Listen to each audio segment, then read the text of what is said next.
started his academic career as a lecturer in education in Diamond Harbour Phokirchaand College. Then he joined University of Calcutta in the Department of Education. He has a vast teaching experience for about 30 years, and he has written so many books. He has published a number of papers in national and international level journals. He is a good speaker. After all, he is a good man, and there is a good relationship between myself and Kutubda. I usually talk, I usually quote, not Professor Kutubuddin Haldar, but Kutubda.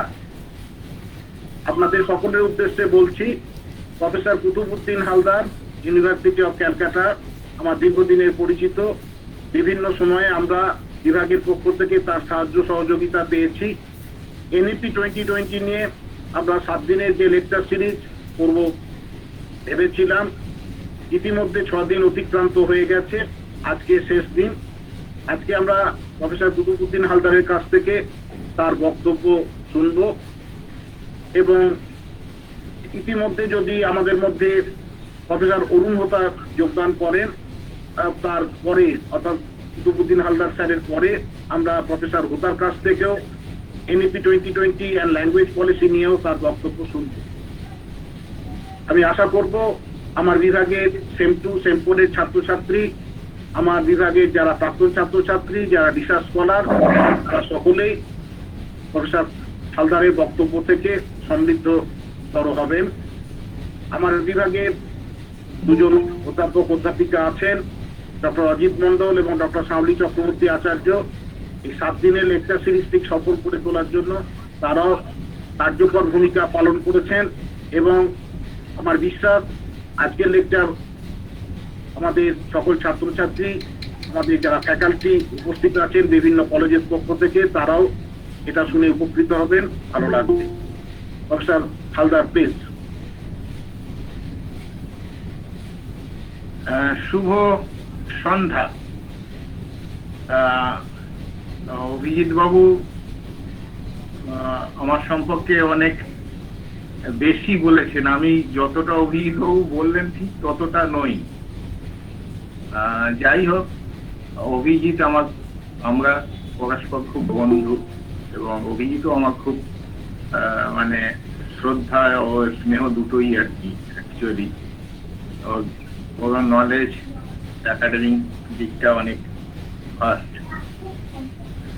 যাই হোক, ইতিমধ্যে 7টা আমি সরাসরি সময় নষ্ট না করে আমি তো অভিজিৎকে ধন্যবাদ জানাবো যে এই কারণেই যে আজকে শুধু লেকচারে আমার আমন্ত্রণ নয়, এরকম একটা বিষয়ে অভিজিৎ একটা ব্যবস্থা করেছে, একটা series, lecture series particular national লেভেলে। আসলে এটা খুব প্রয়োজন ছিল, খুবই অ্যাপ্রোপ্রিয়েট একটা প্রোগ্রাম যে লেকচার সিরিজ। এটা একদিন বা 2 দিনের 1 ঘন্টা লেকচারে এই বিষয়টা আলোচনা খুব সমৃদ্ধ হওয়া যায় না, কারণ টপিকটা যেটা ন্যাশনাল এডুকেশন পলিসি, ইতিমধ্যে আপনারা জয়েন করেছেন এবং 6টা লেকচার হয়ে গেছে অলরেডি, আমি যা শুনলাম। তো তাতে নিশ্চয়ই করে প্রাথমিক যে ধারণা ন্যাশনাল এডুকেশন পলিসি সম্পর্কে, সেটা আপনাদের অলরেডি হয়ে গেছে। ফলে আজকের যে টপিকটা আমাকে অভিজিৎ বাবু দিয়েছেন, সেটা আমরা আলোচনা করব। তো সেই টপিকের অভিজিৎ বাবু আমাকে যেটা বলার জন্য বলেছেন, সেটা national education policy 2020 challenges and prospect. যার শিরোনামটা এভাবেই ঠিক করে আমাকে দেওয়া হয়েছে যে national education policy 2020 challenges and prospect. তো এই যে টপিকটা, এই টপিকের আমি যদি হেডিংটাকে বিশ্লেষণ করি, তাহলে এখানে আমরা দেখব ন্যাশনাল এডুকেশন পলিসি, অর্থাৎ 3টি শব্দ আছে। তারপরে 2020 একটা নিউমারিক্যাল তার মানে 4টে, আর চ্যালেঞ্জেস অ্যান্ড প্রসপেক্ট 7টা। এই 7টা ওয়ার্ডে এর মধ্যে একটা কনজাংশন অ্যান্ড দিয়ে যুক্ত করা হয়েছে, চ্যালেঞ্জেস অ্যান্ড প্রসপেক্ট। কিন্তু মূল যে বিষয়টা, 4টে 2টো 6টা, বাকি যে 6টা শব্দ, একটা নিউমেরিক্যাল শব্দ, প্রত্যেকটা খুব ইম্পর্টেন্ট শব্দ। ফলে অভিজিৎ একেবারে খুব সুন্দর করে টপিকটাও আমাকে দিয়েছে। আমি তার জন্য অভিজিৎ বাবুকেও ধন্যবাদ এবং ওর কাছেও আমার কৃতজ্ঞ।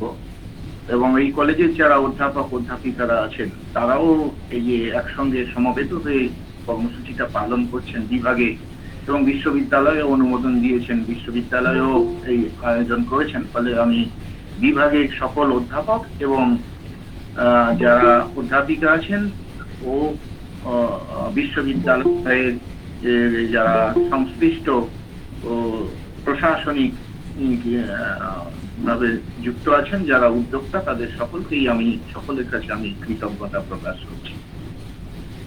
এই শিরোনামের মধ্যে যে আমি প্রথমেই উল্লেখ করলাম যে 5টা শব্দ আর একটা নিউমেরিক্যাল, আমি এই কারণে এইটাকে গুরুত্ব দিচ্ছি বেশি যে ধরুন ন্যাশনাল এডুকেশন পলিসি, তার মানে প্রথম যে শব্দটা হচ্ছে ন্যাশনাল। তাহলে ন্যাশনাল কনসেপ্টটা আমাদের কাছে খুব চ্যালেঞ্জিং একটা কনসেপ্ট।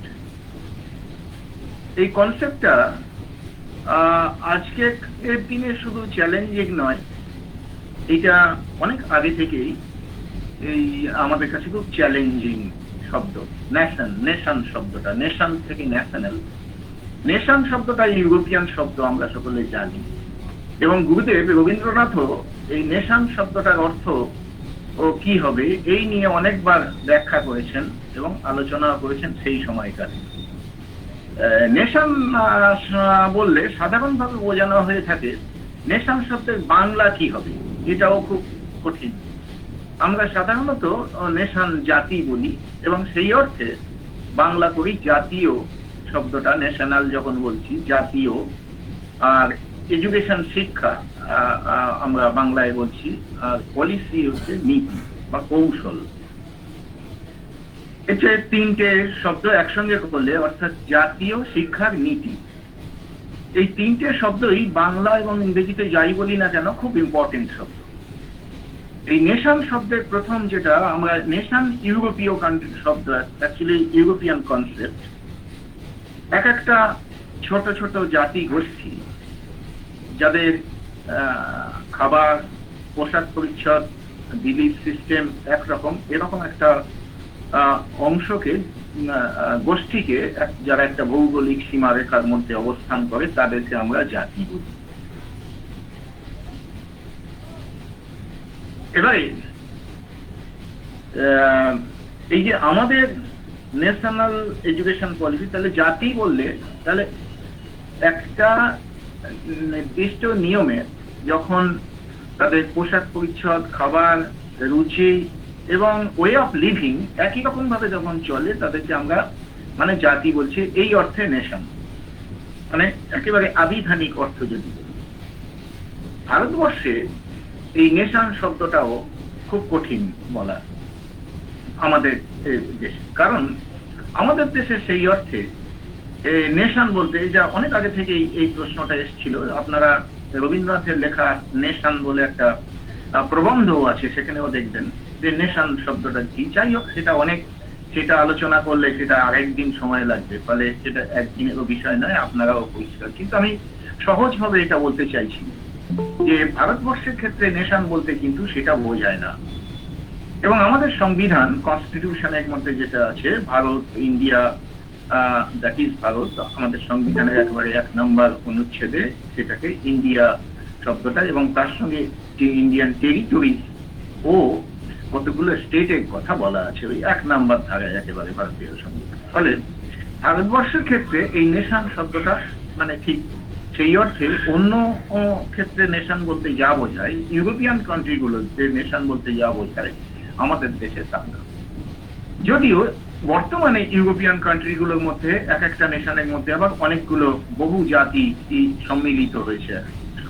আগে এর চাইতে আগের যে কনসেপ্ট সেটাও ইউরোপিয়ান কান্ট্রিগুলোর মধ্যে পাল্টে গেছে। আমাদের দেশে এই কারণে বললাম, কারণ আমাদের দেশের সভ্যতা সংস্কৃতি শুরু হয়েছিল আমরা জানি সিন্ধু সভ্যতার উপত্যকার মধ্য দিয়ে, এবং ওখানে আমাদের যা প্রাচীন ভারতবর্ষের ইতিহাস আমরা যা পড়েছি ওখান থেকে শুরু। তারপরে আর্যদের আগমন, আর্য ইরান ওই দিক থেকে আর্য জাতি তারা আসে, এবং এদেশের মানুষের সঙ্গে যখন ওই আর্য তারা বসতি স্থাপন করে আর সংমিশ্রণ হয়, আমাদের দেশের মানুষদেরকে অনাস বলতো স্বাভাবিকভাবে। তখন থেকে এই জাতি এই সব বর্ণভেদ প্রথাটা চলে এসছে, নাস অনাস এইরকম একটা ধারণা আমাদের ইতিহাসবিদদের কাছে থেকে গেছে। এটা একটা দিক। এবং সেক্ষেত্রে নাস অনাস ব্যাপারটা চলে এসছে। অনাস মানে হচ্ছে যারা এদেশের লোক, আর মানে যাদের নাক নিচু মোটা আর ওই উঁচু নাক যাদের, তাদের হচ্ছে আর্য রাই, এইরকম একটা ব্যাপার। পরবর্তীকালে আরেকটা অংশ সংমিশ্রণ হয়েছে, তাদের ক্ষেত্রে এই পেশা এবং যেটা আপনারা জানেন ওই আমাদের দেশে পরবর্তীকালে বর্ণাশ্রম হয়েছে, যার ভিত্তি হচ্ছে বিভিন্ন কনসেপ্ট আছে। ঋগ্বেদের একটা কনসেপ্ট আছে যেখানে বলা হচ্ছে ব্রহ্ম থেকে বিভিন্ন অংশ থেকে তৈরি হয়েছে 4টে বর্ণ। আর একটা অংশ হচ্ছে ওই আমাদের কি বলে ভগবত গীতায় যেটা বলা আছে, সেখানে আবার আমরা দেখেছি যে কর্ম এবং গুণের ভিত্তিতে বিভাজন করা হয়েছে। সত্য রজ তম 3টে গুণ, তার মধ্যে কোনটা প্রপোর্শন বেশি আছে, এভাবে মানুষের মধ্যে বিভাজন করা হয়েছে। এই যে বিভাজন, এটা একটা দিক। ফলে সেভাবে আমাদের দেশে জাতি বললে এইগুলো আলাদা আলাদা ভাবে এটা থেকে গেছে একদিকে। তাহলে আগে ছিল, তারপরে আর্যরা এসছে, তারপরে আবার হুন, সব, পাঠান, মোগল বিভিন্ন দেশ থেকে আমাদের ভারতবর্ষে বিভিন্ন জাতির মানুষ বিভিন্ন জায়গায় এসছে। ফলে একটা মানে ভারত একটা উপমহাদেশ এভাবে একটা গড়ে উঠেছে। এবং সেই ক্ষেত্রে আলটিমেটলি যেটা দাঁড়িয়েছে 1947 সালে এর সময়কালে ভারতবর্ষকে এভাবে ব্যাখ্যা দেওয়া হয় যে ভারতবর্ষ তাহলে কি, মানে বহু জাতির দেশ, এক জাতি কিছু নয়। মানে ভারতবর্ষের যদি জাতি বলো কি জাতি ভারতবর্ষের, তাহলে আমরা বলি ভারতীয় জাতি। কিন্তু ভারতীয় জাতিটা কি জাতি এর কোনো ব্যাখ্যা নেই। সেখানে একটাই ব্যাখ্যা যে ওই যেমন আপনারা যদি আমরা দেখি যে গোলাপ ফুল, টগর, গাঁদা, আমরা আলাদা আলাদা যদি ফুল নিই তাহলে সেগুলো যদি আলাদা আলাদা ভাবে রাখি তাহলে আলাদা আলাদা ভাবে সেগুলো কাউকে গোলাপ, টগর, আমরা মেরিগোল্ড, গাঁদা, এগুলো সব আলাদা আলাদা ভাবে নাম দেখতে পাই। কিন্তু ওইগুলো দিয়ে যখন আমরা ওই একসঙ্গে করে যখন আমরা একটা মালা গাঁথি, তখন যদি মালাটাকে আমরা উঁচু করে ধরে সেটা যদি দেখি, তখন একটা মালা দেখি, তখন কেউ গোলাপ দেখি না, তখন কেউ জুঁই দেখি না, তখন চম্পা দেখি না, তখন চামেলি দেখি না, তখন কোনো আলাদা আলাদা কোনো ফুল দেখি না, তখন যেটা দেখি একটা মালা দেখি। ভারতবর্ষ ঠিক জাতি অর্থে সেই রকম একটা ব্যাপার, একটা ইন্টিগ্রিটি আছে, বহু জাতি সমন্বয়ে একটা মালা। এইটা হচ্ছে কনসেপ্ট, হচ্ছে ন্যাশনাল কনসেপ্ট, ভারতবর্ষের ন্যাশনাল কনসেপ্ট। সেটা আমি খুব চেষ্টা করলাম সংক্ষিপ্ত ভাবে এইটা বলার আপনাদের কাছে, যে ন্যাশনাল বলতে আমরা এইটা বুঝি। এবারে এডুকেশন বলতে আমরা সবাই এডুকেশনের ছাত্র। আমরা যেটা জানি যে এডুকেশনের মূল যে থিম যেটা, সেই থিম নিয়ে বিভিন্ন ভাবে এডুকেশনকে ব্যাখ্যা করা হয়ে থাকে। আমরা মনে করেছি কেউ যে এডুকেশন বলতে আমরা এটুকু বুঝি যে ব্রিটিশদের সময়কালে বিশেষ করে যেটা আমাদের এসেছিল, যে কারখানার কিছু শ্রমিক তৈরি করা আর সাহায্য করা, কিছু গভর্নমেন্টের সাহায্য করা, অর্থাৎ লেবার, মানে একটা অংশে লেবার ক্লাস, স্ট্রিট লেবার তৈরি করা আর প্রশাসনিক কার্য পরিচালনা করবে, এটাই হচ্ছে এডুকেশনের ফাংশন, এবং এটা হবে এডুকেশন। পরবর্তীকালে লিবারাল কনসেপ্ট এসেছিল এডুকেশনে, শুধুমাত্র একটা কারখানার শ্রমিক বা দক্ষ শ্রমিক নিয়োগ করে বেশি প্রোডাকশন করবে এইটা লক্ষ্য না। মানে মানুষ তার নিজস্ব যে ডেভেলপমেন্ট, প্রকৃতির মধ্যে থেকে যে গুণ পেয়েছে মানুষ, সেই গুণগুলোর বিকাশ ঘটাবে। এইটা হচ্ছে যে সৃষ্টির একেবারে কোটি কোটি বছর ধরে মানুষের যে বিবর্তন, একেবারে হাইড্রোজেন, অক্সিজেন, কার্বন, সেই যে কোটি বছর আগে পৃথিবীর মধ্যে মানুষের এককোষী জীব, তার থেকে বহুকোষী জীব থেকে জলজ প্রাণী থেকে স্থলচর প্রাণী থেকে উভয়চর প্রাণী, এই যে উভয়চর প্রাণীর মধ্যে বিবর্তনের মধ্য দিয়ে এই যে মানুষ প্রজাতি, একটা মানব সম্প্রদায়, যেটা হচ্ছে একদম শ্রেষ্ঠ, পৃথিবীর মস্তিষ্কের মধ্যে যার গঠনটা হচ্ছে অন্যরকম, সেই যে মানুষ এতদিন ধরে যে বিবর্তনের ফল, সেটাকে কাল্টিভেট করা, সেটাকে আরো ডেভেলপ করা, এটা হচ্ছে এডুকেশন, যেটা আমরা মানে আমাদের পূর্বসূরির কাছ থেকে একেবারে কোটি কোটি বছর ধরে যে লিনিয়েজটা আমাদের কাছে চলে এসছে, এটাকেই ডেভেলপ করা হচ্ছে এডুকেশনের মেইন। এটা হচ্ছে লিবারাল কালচার। তাহলে একটা হচ্ছে একটা কমার্শিয়াল আউটলুক আছে এবং অ্যাডমিনিস্ট্রেটিভ আউটলুক আছে, আরেকটা পাশাপাশি আরেকটা আউটলুক হচ্ছে লিবারাল কনসেপ্ট, যেটা প্রকৃত অর্থে আমরা এডুকেশনকে বলি। এই কনসেপ্ট নিয়ে 1947 সালে আমরা ঢুকে গেছি আমাদের দেশের মধ্যে। তাহলে এডুকেশনের কনসেপ্ট একেবারে আছে। সুতরাং এবারে আসি পলিসি। পলিসি বলতে আমরা যেটা মেইনলি শব্দ যেটা আমরা বুঝি যে একটা ব্লুপ্রিন্ট, একটা খসড়া, মানে কোনো কিছু একটা আমরা কোন পথে আগাবো, কোন দিকে যাব, সেটাকে আমরা বলছি পলিসি। পলিসি মিনিং হচ্ছে একটা ব্লুপ্রিন্ট, কোর্স অফ ওয়ে, মানে কোর্স একটা একটা আমরা যেমন সাধারণভাবে বলি যে আমরা কিভাবে চলবো, তখন আমরা বলি যে honesty is the best policy. তার মানে কি, অর্থাৎ কোন পথে চলা হবে, কিভাবে চলবো, এখান থেকে যদি আমরা পলিসি শব্দটা ডিফাইন করি, তাহলে পলিসি মানে হচ্ছে একটা ব্লুপ্রিন্ট, কিভাবে আমরা এগিয়ে যাব তার একটা ছক করে নেওয়া, এটাই হচ্ছে, এবং তার একটা দিক স্টেটমেন্ট কতগুলো তৈরি করা, এটাই হচ্ছে আমাদেরকে পলিসি বলতে আমরা এটাই বুঝি। তো এই যে এবারে আরেকটা এসছে 2020 অর্থাৎ 2020 সাল। আমরা কিন্তু এখন 2020 সালে, এটা আরেকটা খুব ইম্পর্টেন্ট জায়গা, এটা কিন্তু আমরা এখন দাঁড়িয়ে আছি 2021-এ, 2020-তে দাঁড়িয়ে আছি। আমাদের কিন্তু আমাদের আগে কোটি কোটি বছর অতিক্রান্ত হয়েছে মানব জীবনে, এবং বিশেষ করে বিগত 100 বছরের মধ্যে যে পরিবর্তন হয়ে গেছে, এই পরিবর্তনটা সাংঘাতিক পরিবর্তন হয়েছে। আরো 1990 সালে যে পরবর্তীকালে একটা পরিবর্তন হয়েছে, সেটা আরেকটা ডাইমেনশন, এবং টেকনোলজি বা অন্য দিকগুলো আমাদের যে ডেভেলপ হচ্ছে, সেটা এই টাইমটা হচ্ছে একটা গুরুত্বপূর্ণ টাইম। ফলে এটা আরেকটা আমাদের কনসেপ্ট। স্বাভাবিকভাবে national education policy, particularly in India 2020, যদি আমরা এভাবে ভাবি, তাহলে আমরা দেখবো যে ন্যাশনাল এডুকেশন পলিসিটা কি।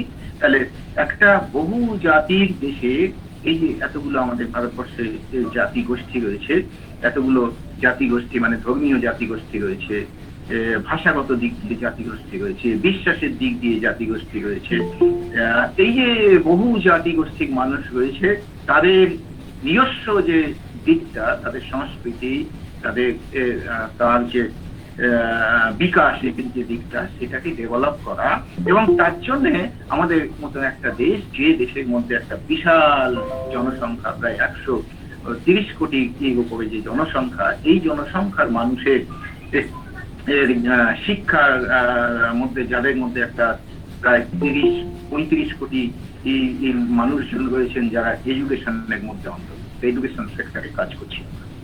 তো স্বাভাবিকভাবে এই যে 35 কোটি মানুষ, তার যে পলিসি ডেভেলপ করা, এটা সহজ সরল ব্যাপার না, এটা অত্যন্ত কঠিন জায়গা। স্বাভাবিকভাবে এইটা বিশেষ করে আজকের দিনে 2020 সালে এইটা হচ্ছে মূল জায়গা আমাদের, এটা অনেক কঠিন জায়গা। তো স্বাভাবিকভাবে এই যে কয়েকটা লেকচার রয়েছে, এবং তার মধ্যে দিয়ে আপনারা নিশ্চয়ই করে এই 2020 যে জায়গাটা, সেখানে চলে এসছেন। আপনারা জানেন এই যে ন্যাশনাল এডুকেশন পলিসি 2020, নিশ্চয়ই আমি আর পাওয়ার পয়েন্টের দিকে তুলে অন্যদিকে আলোচনা করব না। ইতিমধ্যে আপনারা দেখেছেন এই যে বইটা, হয়তো দেখতে পাচ্ছেন আপনারা, আমি জানি না দেখতে পাচ্ছেন কিনা, এইটাই হচ্ছে মূল বইটার ছবিটা দেখা যাচ্ছে।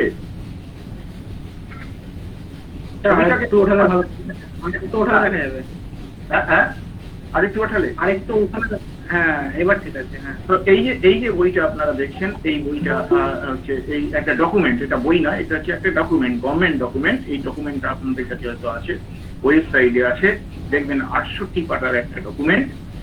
এই ডকুমেন্টটা হলো গুরুত্বপূর্ণ একটা ডকুমেন্ট আমাদের দেশের ক্ষেত্রে। Ministry of human resource development ওরা বের করেছে, গভর্নমেন্ট অফ ইন্ডিয়া।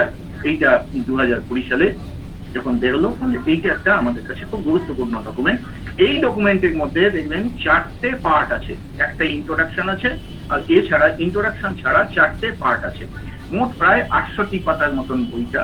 তার মধ্যে ওই প্রায় 4-5 পাতার কম বেশি পেছনে অ্যাব্রিভিয়েশন বা এগুলো দেওয়া আছে, কিন্তু মূল যে 27টা পয়েন্ট আছে 68 পাতার মতন, 66 পাতার যে বইটা, এর মধ্যে 27টা পয়েন্ট আছে, যার মধ্যে ইন্ট্রোডাকশন বাদে 4টে খণ্ড আছে, 4টে অংশ আছে। মূলত সেই 4টে অংশের মধ্যে প্রথম অংশ আছে স্কুল এডুকেশন সম্পর্কে আলোচনা, দ্বিতীয় অংশে হায়ার এডুকেশন সম্পর্কে আলোচনা, তৃতীয় অংশে ওই তৃতীয় পার্ট যেটার মধ্যে আদার কি এরিয়াস অফ ফোকাস বলেছেন, যার মধ্যে professional education, adult education, promotion of Indian language, arts and culture, যেটা অভিজিৎ বাবু বললেন পরে আলোচনা করবেন আপনারা। এই অংশটা এই অংশের মধ্যে রয়েছে। এর দ্বারা অনলাইন এডুকেশন, টেকনোলজি ডেভেলপমেন্ট, কিভাবে টেকনোলজি এডুকেশনকে সাহায্য করবে, এই ব্যাপারগুলো আলোচনার মধ্যে আছে।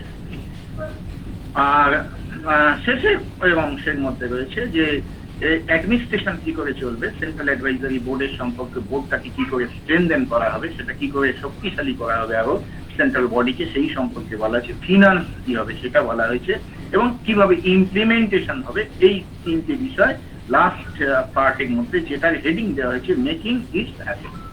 এই হচ্ছে আমি সংক্ষিপ্তভাবে কন্টেন্ট এরিয়াটা আপনাদেরকে বললাম।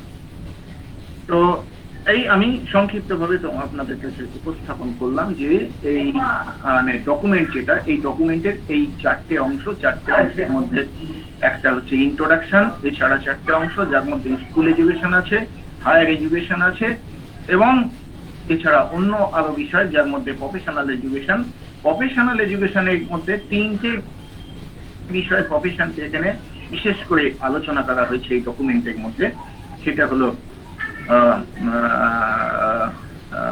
এগ্রিকালচার সম্পর্কে, এগ্রিকালচার এডুকেশন, প্রফেশনাল এডুকেশন বলতে এখানে যেটা যে বিষয়টাকে হাইলাইট করা হয়েছে, একটা হচ্ছে এগ্রিকালচারাল এডুকেশনটা কিরকম হবে সেটাকে বলা হয়েছে। আরেকটা প্রফেশনাল এডুকেশন যেমন লিগাল এডুকেশন, যেটা লিগাল এডুকেশন মানে এই যে মানে যে বিচার ব্যবস্থা কিভাবে চলবে, তার আইন কানুনি বিষয়গুলো, আইন শিক্ষা যেটা আমরা বলে থাকি, সেইটা সম্পর্কে। আরেকটা হলো হেলথ বা চিকিৎসা বিজ্ঞান সম্পর্কে প্রফেশনাল এডুকেশন, মানে এই 3টে বিষয় এখানে উল্লেখ করা হয়েছে। এছাড়া অ্যাডাল্ট অ্যান্ড কন্টিনিউইং এডুকেশন এবং ল্যাঙ্গুয়েজের বিষয়টা উল্লেখ করা হয়েছে। এই হচ্ছে মানে তৃতীয় পার্টে আমি যেটা বললাম এটা বলা হয়েছে, আর চতুর্থ পার্টে তো বলেছি এই বিষয়। তো যাই হোক না, তো আমার এখানে সেকেন্ড যে অংশটা, তাহলে প্রথম অংশটা হচ্ছে ন্যাশনাল এডুকেশন পলিসি 2020। এটা আমি বোধহয় কভার করতে পারলাম সংক্ষিপ্তভাবে। কি কারোর কোনো অসুবিধা হলো বুঝতে? এর মধ্যে ক্লাস করেছেন, ফলে আমি বিস্তারিতভাবে এর মধ্যে যাব না। আমরা এর পরে যে দুটো সব একটা হচ্ছে চ্যালেঞ্জেস আর একটা প্রসপেক্ট, এই বিষয়টা আমরা আলোচনা করবো এবার। কারণ এই বিষয়গুলো আমরা প্রত্যেকটা স্টেপ যদি না জানি, তাহলে চ্যালেঞ্জ এবং প্রসপেক্ট এটা আলোচনা করাটাও আমার ক্ষেত্রেও খুব কঠিন। আর প্রসপেক্টটা মানে চ্যালেঞ্জ মানে কি, অর্থাৎ যেগুলো আমরা ফেস করছি, যদি আমরা শব্দগুলো যদি তাৎক্ষণিক অর্থ যদি বিশ্লেষণ করি, অর্থাৎ আমরা কিভাবে সেটা ফেস করছি, আমাদের কোন কোন এই যে ন্যাশনাল এডুকেশন পলিসি এটা ইমপ্লিমেন্ট করতে গেলে কিভাবে কি কি চ্যালেঞ্জেস রয়েছে, এবং আমাদের ভবিষ্যৎ কি হবে তার সেইটা সম্পর্কে বলা, এটা হচ্ছে প্রসপেক্ট। এই হলো মূল আমার যে টপিকটা দেওয়া হয়েছে। অভিজিৎ বাবু আপনারা আপনাদের শিক্ষকরা আপনারা যে টপিকটা আমাকে দিয়েছেন বিভাগ থেকে, সেটা হচ্ছে শিরোনামটা যদি আমি ব্যাখ্যা করি, এই রকম ব্যাপারটা আছে। এইবারে থিওরিটিক্যালি তাহলে ন্যাশনাল পলিসি এই যে ডকুমেন্ট, এই ডকুমেন্টে কি রিফ্লেকশন থাকবে? যে কোনো পলিসি যদি আমরা ডেভেলপ করতে চাই, বিশেষ করে এডুকেশন পলিসি, সেটা বেস করে তার কতগুলো দিক থাকে। একটা হচ্ছে ফিলোসফিক্যাল সাইড, যেটাকে থিওরিটিক্যাল পার্সপেক্টিভ, আরেকটা হচ্ছে প্রেজেন্ট যে কনটেক্সট, সেই প্রেজেন্ট কনটেক্সটটা, এই দুটো জিনিস মেনলি আমাদেরকে দেখতে হবে। ওই ক্ষেত্রে থিওরিটিক্যাল কনটেক্সট মানে হচ্ছে আমরা যেটা জানি যে তাহলে ন্যাশনাল এডুকেশন পলিসিতে, ন্যাশনাল পলিসি বলতে আমরা কি বুঝি? তাহলে ন্যাশনাল পলিসি মানে একই রকম ব্যবস্থা নয়, এটা হচ্ছে প্রথমত আমাদেরকে বোঝা দরকার যে ন্যাশনাল এডুকেশন পলিসি মানে সকলের জন্য একই রকম শিক্ষা ব্যবস্থা, যে অর্থে ইউরোপিয়ান কনটেক্সটে নেশন বলতে বোঝায়, জাতি বলতে বোঝায়, এখানে কিন্তু তা নয়। ন্যাশনাল বলতে আমরা এখানে যা বললাম, ওই খুব সুন্দর সিসিআরটি, অভিজিৎ বাবু হয়তো গেছেন কোনো সময় কিনা জানি না, আমি জানি ওই গভর্নমেন্ট অফ ইন্ডিয়ার একটা উইংস রয়েছে, আন্ডারটেকেন একটা বডি, যেটা CCRT, culture of centre for cultural research and training. ওরা খুব সুন্দর করে গান, কবিতা, গল্প এগুলো ভারতবর্ষের সম্পর্কে সংস্কৃতিটা তুলে ধরার জন্য বলে থাকে, কালচারটাকে স্টাডি করে। তো ওদের সাইটে দেখবেন প্রচুর, এই ইন্টারনেটে গেলে দেখবেন খুব সুন্দর সুন্দর গান আছে। তো আমাদের ওই আমি আমার কন্যা বা ওদেরকে মাঝে মাঝে সেটা দেখি যে আমাদের ভারতবর্ষ সম্পর্কে তো ছোটদের বাচ্চাদেরকে যে বইগুলো বা তার মধ্যে দেখেছি যে কিরকম ব্যাপার, তার মধ্যে একটা আপনাদেরকে যে বলি, এই হিন্দেশ নিবাসী ছবি অনেকটা, রঙ রূপ বেশের ভাষা চায় অনেকটা, তাহলে রং রূপ দেশ ভাষা এগুলো হচ্ছে অনেক আছে ওদের এই সাইটে দেখি। তো এই যে তুলে ধরা হচ্ছে, যেটা আমরা আগে বলছিলাম যে বিভিন্ন রকমের যে ফুল তার মধ্যে দিয়ে গেঁথে দেওয়া হয়েছে ভারতবর্ষ। তাহলে এর রিফ্লেকশনটা থাকা দরকার হচ্ছে একটা ডকুমেন্টের মধ্যে। ন্যাশনাল পলিসি যখন ডেভেলপ করবো, তখন যে কোনো একটা ফুল দিয়ে যদি আপনার মালা তৈরি করা যায়, তাহলে সেটা শোভা বৃদ্ধি করে না মালা। সেই জন্য করে আমাদের ভারতবর্ষের একটা সবচেয়ে বড় বৈশিষ্ট্য হচ্ছে, আমরা খুব গর্বিত যে আমাদের বিভিন্ন জাতি, ধর্ম, বর্ণ দিয়ে, অর্থাৎ বিভিন্ন ফুল দিয়ে একটা মালা যখন গাঁথা হয়েছে, সেই মালার শোভাটা, মালার সৌন্দর্যটা আমরা অনেক বাড়িয়ে ফেলেছি, যেটা অন্য কান্ট্রি বা অন্য দেশের ক্ষেত্রে সেটা সম্ভব। তো এই যে সৌন্দর্যটা, এইটা বৃদ্ধি করা জাতীয় শিক্ষার মাধ্যমে, এই তার যে ভারতবর্ষের যে জাতীয় ব্যবস্থাপনা, এটা তার মানে এই নয় যে যে কোনো একটা কোনো বিষয়ে একটা কোনো জাতির একই রকমের অভিন্ন একটা নিয়ম তাকে তৈরি করা, এটা কোনো জাতি না, এবং তার রিফ্লেকশনটা শিক্ষানীতিতে থাকার কথা না। আমাদের ভারতবর্ষের সংবিধান এবং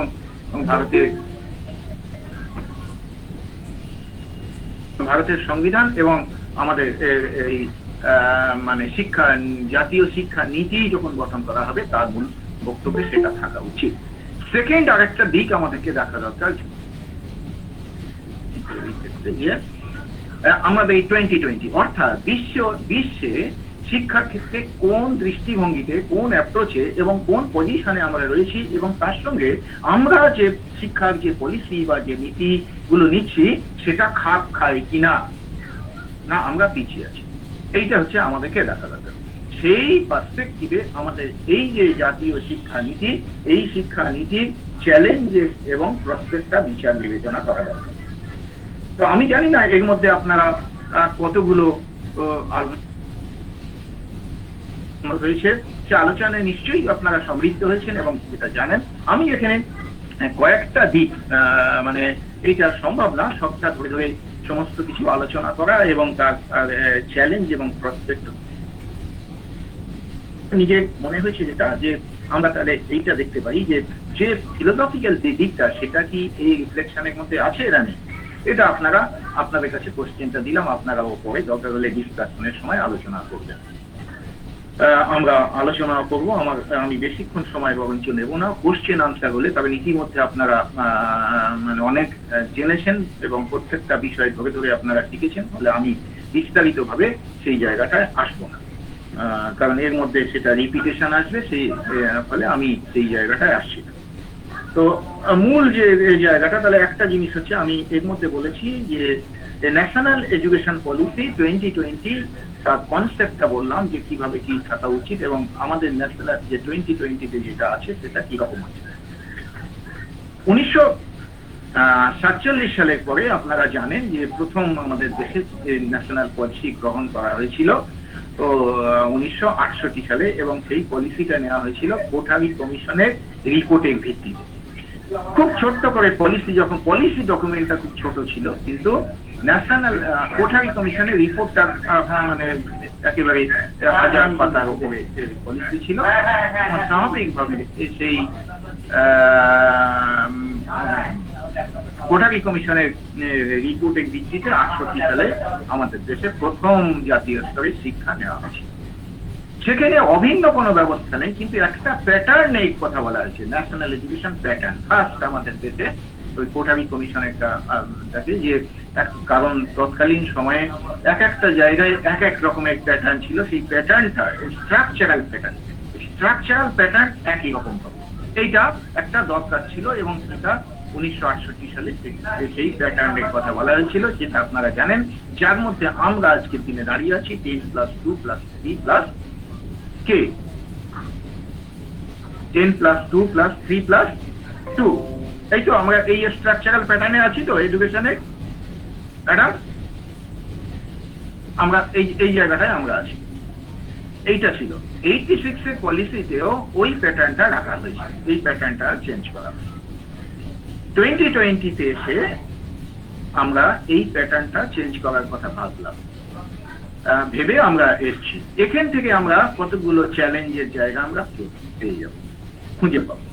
আমরা দেখবেন, আমরা এর মধ্যে নিশ্চয়ই অভিজিৎ বাবুরা বা অন্য যারা আছেন তারা আলোচনা করেছেন যে এই যে স্ট্রাকচারাল প্যাটার্ন 10+2+3+3 এইটাকে পাল্টে ফেলা হয়েছে। পাল্টে কি করা হয়েছে কেউ বলতে পারবেন? একটু আমাকে হেল্প করবেন, তাহলে আমি এটা আমাকে বলতে একটু সুবিধা হবে।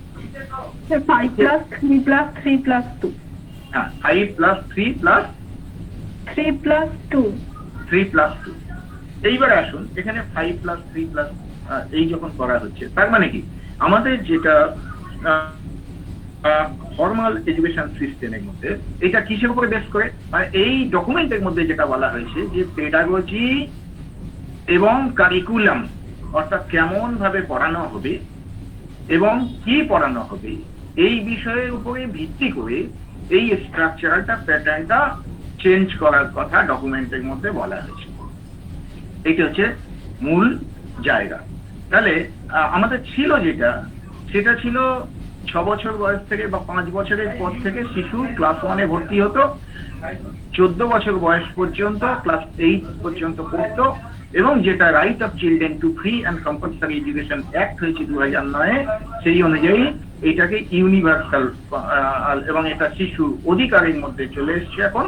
সুতরাং এটা হচ্ছে শিশু অধিকার, এই ক্লাস 8 পর্যন্ত। এইটা এবং এই স্ট্রাকচারাল প্যাটার্নে আমরা দেখেছি যে দুটো পার্ট আছে, এবং আমাদের বিভিন্ন যে রাজ্যগুলো রয়েছে এই প্যাটার্নটা আলাদা, কিন্তু যখন ইনস্টিটিউশন গুলো রয়েছে, যেহেতু অতীতে আমাদের ভারতবর্ষের কিছু ব্রিটিশের কলোনি ছিল, কিছু ফরাসিদের কলোনি ছিল, কিছু প্রিন্সলি স্টেট ছিল, সব মিলিয়ে আমাদের দেশটা গঠন করা হয়েছে। এবং তার মধ্যে যে বিভিন্ন ব্রিটিশদের শিক্ষা ব্যবস্থার একটা প্যাটার্ন, ফরাসিদের যে প্যাটার্ন, আমাদের প্রিন্সলি স্টেটের যে প্যাটার্ন, সেটা ছিল, যদিও ব্রিটিশটা বেশি প্রভাবিত ছিল মানে 1947 সালের আগে, কিন্তু তাহলেও আলাদা আলাদা বিষয় ছিল কিছু কিছু ক্ষেত্রে। যে জন্য ওই সময়কালে আমরা দেখেছি যে প্রাথমিক বিদ্যালয়, প্রাইমারি স্কুল বললে আমরা দেখেছি ক্লাস, আমাদের পশ্চিমবঙ্গে যেমন বেসিক স্কুল ক্লাস 1 to 4, আবার অন্য জায়গায় বেসিক এডুকেশনের কনসেপ্ট অনুযায়ী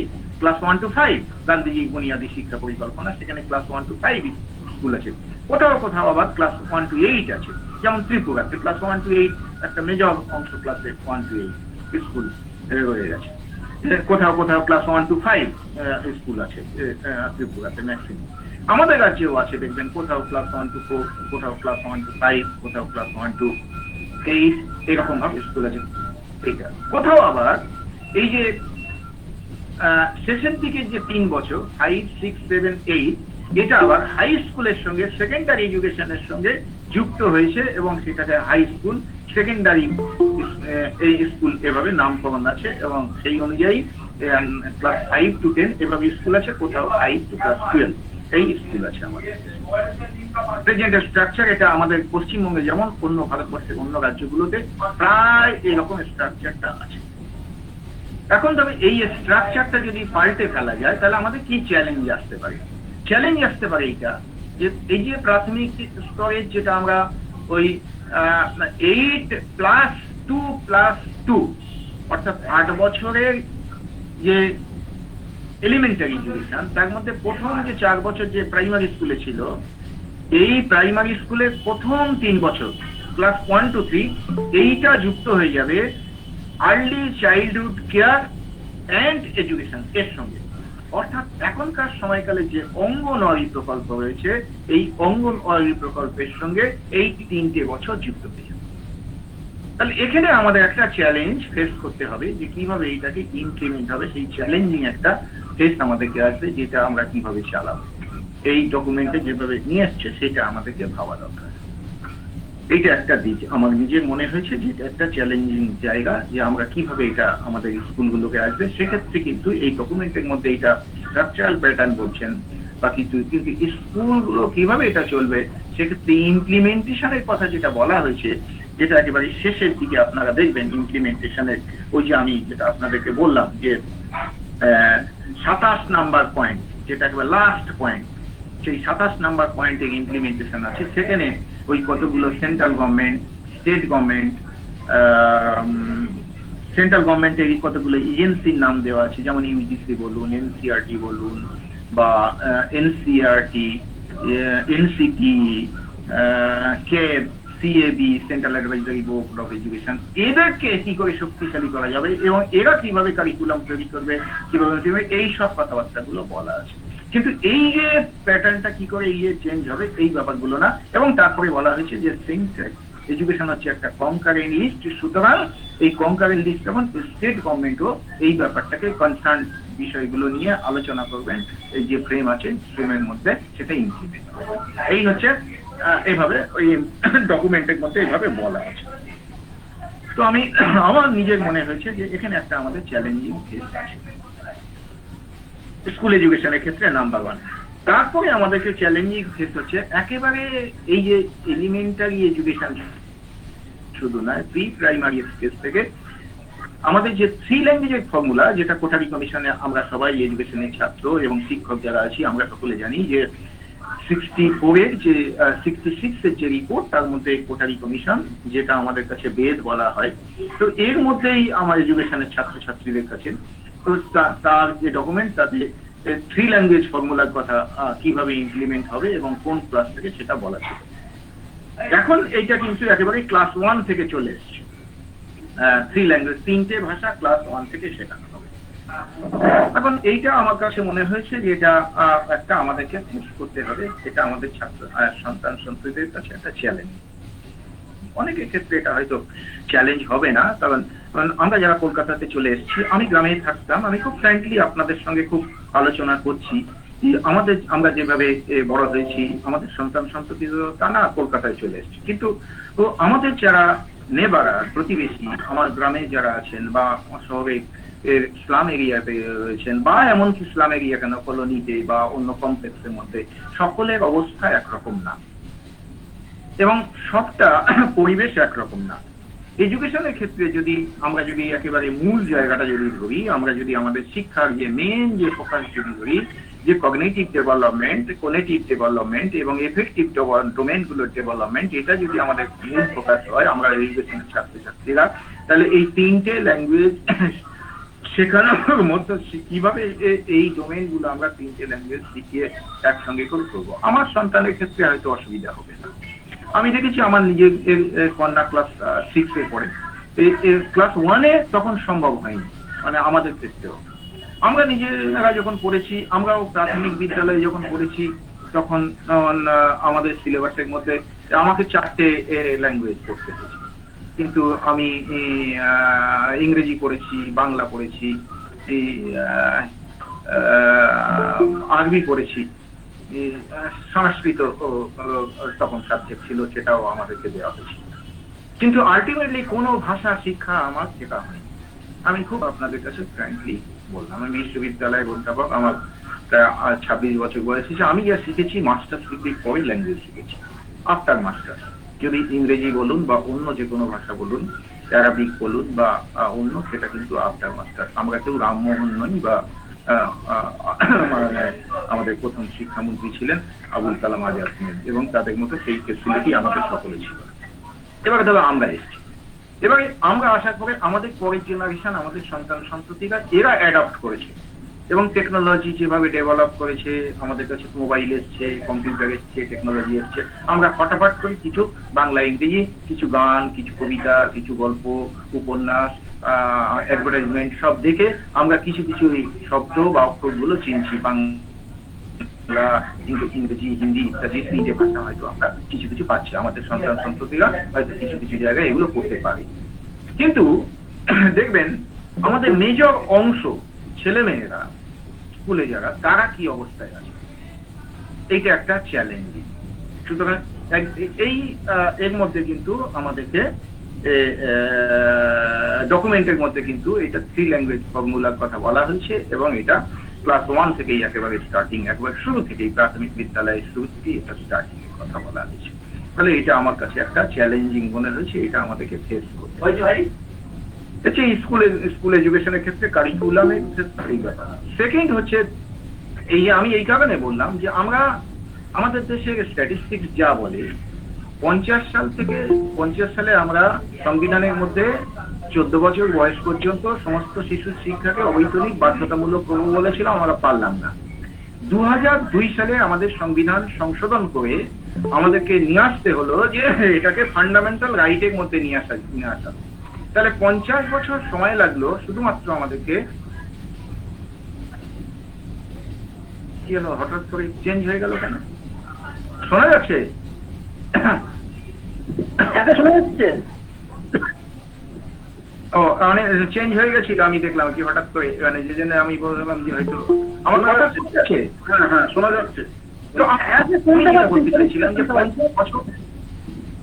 50 বছর সময় লাগলো আমাদেরকে যে 14 বছর বয়স পর্যন্ত আমরা প্রাথমিক শিক্ষা দেব সকলকে। এইটা 10 বছরের মধ্যে করার কথা ছিল, 1960 সালের মধ্যে কমপ্লিট হয়ে যাওয়ার কথা ছিল। সংবিধান কার্যকরী হওয়ার পরবর্তী 10 বছরের মধ্যে 14 বছর বয়সের সমস্ত শিশুর শিক্ষাকে অবৈতনিক এবং বাধ্যতামূলক করা হবে, এই কথাটা কনস্টিটিউশনের মধ্যে আমরা কমিট করেছিলাম। কিন্তু সেক্ষেত্রে আমরা কিন্তু পারিনি, এবং তারপরে কোঠারি কমিশন হয়েছে, 86 এর পলিসি হয়েছে, আমরা তারপরে পারিনি। আমাদেরকে চলে আসতে হয়েছে 2002 সালে।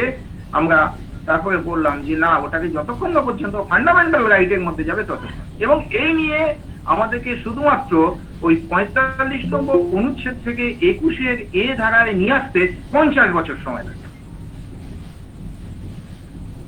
এটা হচ্ছে আমার কথা, আমার কাছে কোয়েশ্চেন। তারপরে আবার 2002 সাল থেকে 2009, অর্থাৎ 7 বছর সময় লাগলো আইন তৈরি করতে, অর্থাৎ সকলের জন্য শিক্ষার অধিকারের আইন, ওই সংবিধানের ওই অনুচ্ছেদটা ধরে। এবারে আমরা ভাবছি আমরা পারলাম না, এবার এদেরকে আমরা ইংরেজি শেখাবো বলছি, এদেরকে আমরা হিন্দি শেখাবো বলছি, একসঙ্গে এদেরকে বাংলা শেখাবো। অর্থাৎ মাতৃভাষায় কথা বলাটা শেখাতে পারলাম না, মাতৃভাষায় নিজের হাতে লেখা, নিজের নাম লেখাটা শেখাতে পারলাম না। অথচ এদের কি বোকায়েরা এই মানুষগুলো ছিল, এই শিশুগুলো। আমার বয়সের এই যারা লোকজন ছিল, আমার বন্ধুরা যারা ছিল গ্রামে থাকতাম, তারা কি সব বন্ধু ক্লাস 1 যখন ভর্তি হয়েছিল বা হয়নি, তারা কি সবাই একেবারে বোকা ছিল? তাদের ঈশ্বরের মেধা অনুযায়ী সৃষ্টি প্রথম দিন থেকে কি তাদের মাথার মধ্যে সেটা ছিল না? তাদের এইটুকু মাতৃভাষায় কথা বলার মতন ক্ষমতা তাদের ব্রেনের মধ্যে ডেভেলপ করেনি কোটি কোটি বছর ধরে মানুষের সভ্যতা। ফলে স্বাভাবিকভাবে আমরা এই মানে এতদিন ধরে 50 বছর, 70 বছর, 72 বছর ধরে আমরা পারলাম না, 70-72 বছর ধরে তাদেরকে মাতৃভাষা এডুকেশন দিতে। এখন আমরা 3টে ভাষা একসঙ্গে শেখাবো বলছি। কেননা আমরা বলছি যে আমাদের টেকনোলজি ডেভেলপ করে গেছে, আমরা এগুলো সবটা দিতে পারবো। এইটা আমার কাছে একটা চ্যালেঞ্জিং বলে মনে হয়েছে যে আবার আমরা কিন্তু এই মানুষকে বঞ্চনা এবং সেই জায়গাটা একটা ফেলে দেবো। মানে সেইটা আমার কাছে মনে হয়েছে যে এইটা কতটা মানে সঠিক সিদ্ধান্ত। একটা অংশের মানুষ ডেফিনেটলি গ্রহণ করতে পারবে, এবং সেটা নিশ্চয়ই করে আমরা পারবো। আমরা যারা এখানে সেমিনার দিচ্ছি, আমাদের সন্তান সন্ততি বা আমাদের পরিবারের ছেলেমেয়েরা, হয়তো বা আমাদের মধ্যে অনেকেই আমরা পারতে পারি। কিন্তু এইটা আমাদেরকে চিন্তা করা দরকার যে ভারতবর্ষ তো শুধু আমাদের এই 10% বা 20% মানুষের ভারতবর্ষ নয়। একটা এইখানে রবীন্দ্রনাথের খুব গুরুত্বপূর্ণ কথা, ফিলোসফিক্যাল কনটেক্সট আছে। দেহের সমস্ত রক্ত মুখে এসে জমা হলে তাকে স্বাস্থ্যের লক্ষণ বলে না, তেমনি গোটা দেশকে রিক্ত করে, নিঃস্ব করে, বঞ্চিত করে অল্প কিছু মানুষের জন্য অনন্য সাধারণ ব্যবস্থা করাটাও কোনো শুভ সমাজের রীতি নয়। এটা হচ্ছে গুরুদেবের কথা। তো স্বাভাবিকভাবে এই প্রশ্নগুলো আমাদেরকে থেকে যায় যে ওই সমস্ত অংশের মানুষকে কি আমরা যুক্ত করতে পারবো? আমরা কি সেইটা নাকি আমাদেরকে শুধু সার্টিফিকেট দান করা হবে এবং সেই প্রসেসের মধ্যে আমরা এগিয়ে যাব? আমাদেরকে এন্ট্রি হবে, আমরা খাতা কলমে শুধু নাম লিখবো, থাকবে আমাদেরকে এই জায়গাটা আমরা দেবো। প্রকৃত অর্থে যেটা আমরা এডুকেশনের ছাত্রছাত্রীরা মনে করি যে সার্বিক গুণাবলী বিকাশ হবে মানুষের, সেটা কি সম্ভব হবে? এই পলিসি কি সেটা দিতে পারবে? অথচ এই পলিসির মধ্যে একটা পজিটিভ দিক হচ্ছে এটা, সেটা হচ্ছে খুব গুরুত্বপূর্ণ। এই পলিসিতে কিন্তু প্রথম যে অংশ ইন্ট্রোডাকশন, তার মধ্যে আবার খুব সুন্দর করে বলা হয়েছে যে আমরা শুধু কন্টেন্টের উপরে গুরুত্ব দেবো না, আমরা পাশাপাশি দেখবো যে হাউ টু থিঙ্ক, কি করে সে চিন্তা করতে পারে, তার বিকাশ ঘটাতে পারে, সেইটা শেখাবো। That's very nice. কিন্তু ভেতরে যখন আমরা ফ্রেমিং করলাম তখন কি সেই রিফ্লেকশনটা আছে? এটা আমার কাছে মনে হচ্ছে খুব আমাদের কাছে চ্যালেঞ্জিং। হচ্ছে আমার স্কুল এডুকেশন সম্পর্কে এগুলো ছাড়া এরকম অনেক বিষয় রয়েছে যেটা আমরা আলোচনা আরো করতে পারি। এবারে চলে আসি আমরা হায়ার এডুকেশনের। হায়ার এডুকেশনের ক্ষেত্রেও আমাদেরকে আমরা বলছি যে আমরা একটা মেজর অংশ আমাদের পৃথিবীতে যে সংখ্যায় আমরা জনসংখ্যা যেটা, এবং সেক্ষেত্রে হায়ার এডুকেশনে যত ছাত্রছাত্রী আছে তার মেজর অংশ, একটা অংশ মানে সেকেন্ড পজিশনে ভারত রয়েছে, যারা হায়ার এডুকেশনের সংখ্যার দিক দিয়ে দ্বিতীয়। স্বাভাবিকভাবে এই উচ্চশিক্ষার ক্ষেত্রে আমাদের একটা গুরুত্বপূর্ণ জায়গা থেকে যায় এবং জি আর আমরা যেটা চেয়েছিলাম আগের চেয়ে অনেক বাড়িয়েছি এবং বেড়ে গেছে, এই বিষয়টা আমাদেরকে এই ডকুমেন্টের মধ্যে বলা হয়েছে। এবং আবার কতগুলো এই হায়ার এডুকেশন ক্ষেত্রে চ্যালেঞ্জিং ইস্যু এই ডকুমেন্টেও আবার লিপিবদ্ধ করা হয়েছে। কিছু কিছু চ্যালেঞ্জিং এর কথা বলা হয়েছে। তার মধ্যে 1 নম্বর 2 নম্বর করে আমরা যদি দেখি, মূল ফোকাসটা হচ্ছে ছাত্রছাত্রীদের সংখ্যা এখন এসছে, কিন্তু কতগুলো বিষয় চ্যালেঞ্জিং। সেটা হচ্ছে যেমন কোয়ালিটি এডুকেশন। কোয়ালিটি এডুকেশন এটা একটা চ্যালেঞ্জ বলে মনে করা হয়। এবং এই কোয়ালিটি এডুকেশনটাকে ডেভেলপ করা হবে কি করে? না, ভালো টিচার নিয়োগ করে। খুব ভালো টিচার এবং টিচারদেরকে ট্রেনিং দিতে হবে। এবং সেই ট্রেনিং কিভাবে দিতে হবে তার জন্য স্কুল এডুকেশনের টিচার্স ট্রেনিং, এটা আপনারা জানেন, তা সেটা একটা করা হয়েছে। আর বলা হয়েছে যে যেহেতু একটা মেজর অংশের ছাত্রছাত্রী আমাদের এখানে চলে আসে, আর খুব মানে দারুণ করে একটা যুক্তি দেওয়া হয়েছে যে একটা মেজর অংশের ছাত্রছাত্রী যেহেতু হায়ার এডুকেশনে আসছে, আমি কি অনেক সময় নিয়ে ফেলছি? না, বলুন, ঠিক আছে, বলুন। আচ্ছা, মানে আসলে বিষয়টা অনেক জটিল আর কি, একটু কনটেক্সটে না আসতে পারলে আমার বলাটা ঠিক হয় না, আমি বলতে পারি না সেরকম ভালো করে। তো যাই হোক, আমি যেটা বলুন যে আমরা যেটা আসছি আর কি হায়ার এডুকেশনের ক্ষেত্রে, যে কোয়ালিটি কোশ্চেনটা আমাদেরকে এই চ্যালেঞ্জের মধ্যে আছে। এখন দেখুন, এই হায়ার এডুকেশনের চ্যালেঞ্জটা কোন কোন দিকে আছে, মানে কোন দিকে হায়ার এডুকেশনের চ্যালেঞ্জ আছে, এটা আমাদেরকে ভাবা দরকার। চ্যালেঞ্জ হচ্ছে আমাদের কতগুলো দিক। ইকুইটি কনটেক্সট একটা চ্যালেঞ্জ আছে, কোয়ালিটি কনটেক্সটে চ্যালেঞ্জ আছে। কোয়ালিটি কনটেক্সটে যদি আমরা ভাবি, সেক্ষেত্রে ইনফ্রাস্ট্রাকচার কি করে ডেভেলপ হবে সেগুলো বলা হয়েছে, টিচার্স নিয়েও টিচার্সের কোয়ালিটি ডেভেলপমেন্টের উপর নির্ভর করে ইত্যাদি ইত্যাদি। পাশাপাশি এটাও বলা হয়েছে যে আমাদের একটা মেজর অংশের ছাত্র যেহেতু আসে, আমি প্রথমেই উল্লেখ করেছি একটা বড় অংশের ছাত্র, সুতরাং এর একটা স্ট্রাকচারাল প্যাটার্ন যেটা আছে এটাকে একটা চেঞ্জ করা দরকার। তাহলে প্রথম যেটা হাত দেওয়া হয়েছে এই ডকুমেন্টের মধ্যে, যে ডকুমেন্টের মধ্যে যে পলিসিটা গ্রহণ করা হয়েছে, যা ডকুমেন্টে যেটা বলা হয়েছে, যে ডকুমেন্টটা যা আছে তাতে তার মধ্যে যেটা পলিসি হিসেবে অ্যাকসেপ্ট করা হয়েছে, সেটা আমরা দেখেছি যে হায়ার এডুকেশনটাতে একটা হচ্ছে আন্ডার গ্রাজুয়েট আমরা জানি, আর একটা পোস্ট গ্রাজুয়েট। আমরা এভাবে আমরা ভাগ সারা দেশে আছে, এবং সেভাবে বিভিন্ন কালচার তার ডাইমেনশন অনুযায়ী বিশ্ববিদ্যালয়গুলো সেভাবে পরিচালিত হয়। হ্যালো, তারা কারিকুলাম ডেভেলপ করে, পরীক্ষা নেয়, সমস্ত কিছু কাজগুলো করে থাকে, এবং সেটা ছাত্র শিক্ষক তাদের সম্মিলিত প্রচেষ্টায় ঘটনাগুলো ঘটে। বিশ্ববিদ্যালয় নিয়ন্ত্রণ করে সেগুলো, এবং কলেজগুলো সেটা নিয়ন্ত্রণ করে। এবং সেক্ষেত্রে 3 বছরের আমাদের আন্ডার গ্রাজুয়েট কোর্স রয়েছে, আর 2 বছরের কোর্স আছে। এই যে 3 বছর আর 2 বছর, এইটাকে চেঞ্জ করে দেওয়া হলো। চেঞ্জ করে বলা হলো যে একটা সিস্টেম ডেভেলপ করা হবে। এটা নেই তা না, কম বেশি হলেও আমাদের দেশে, অন্য পৃথিবীর অন্য দেশগুলোতে রয়েছে, আমাদের দেশেও আছে।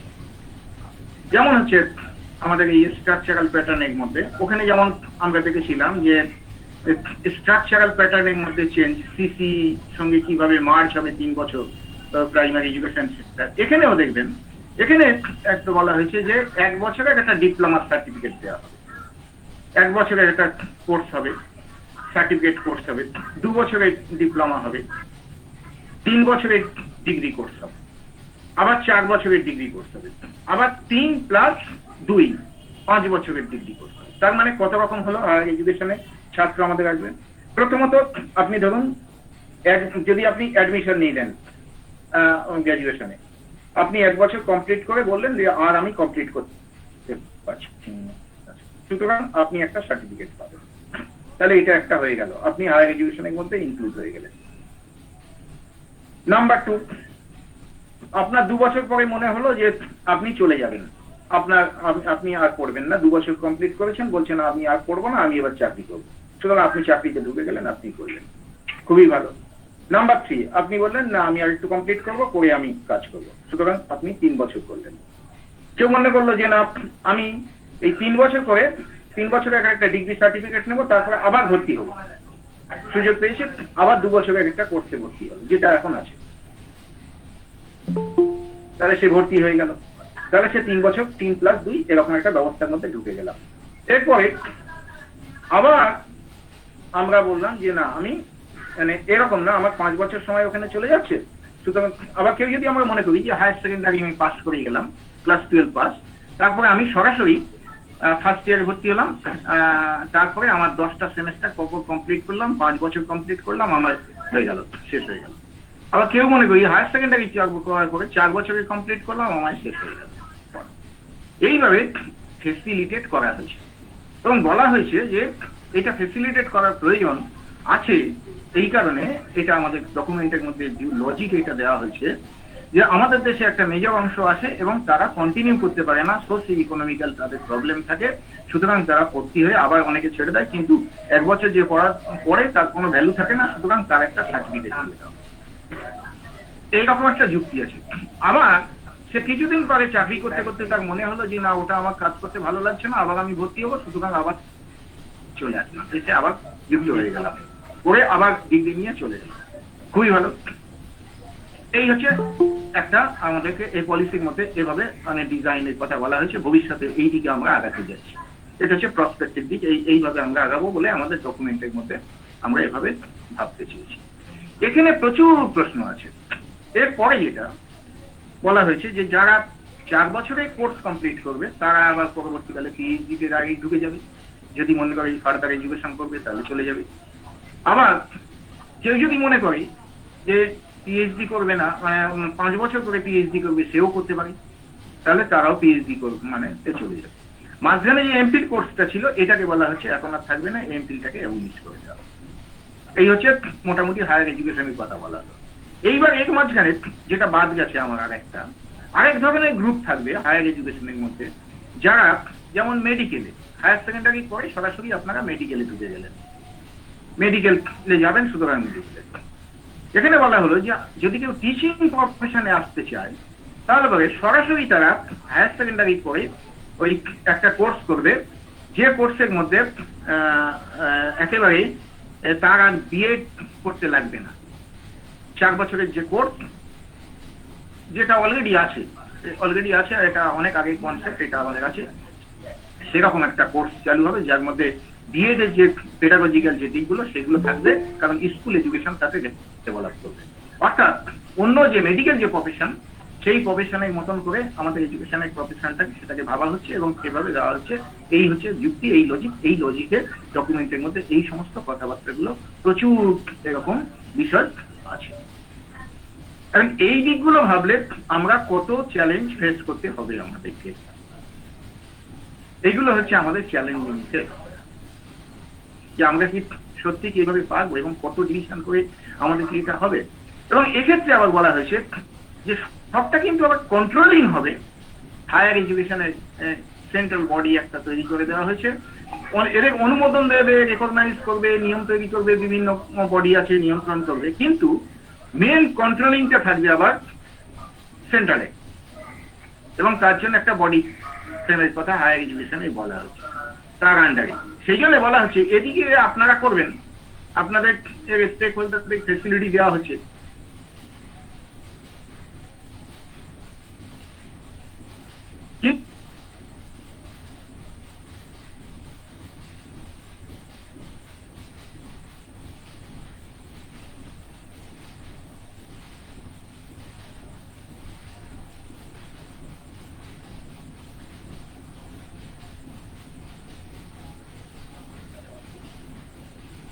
নেটওয়ার্ক প্রবলেম নাকি কিছু শোনা যাচ্ছে না?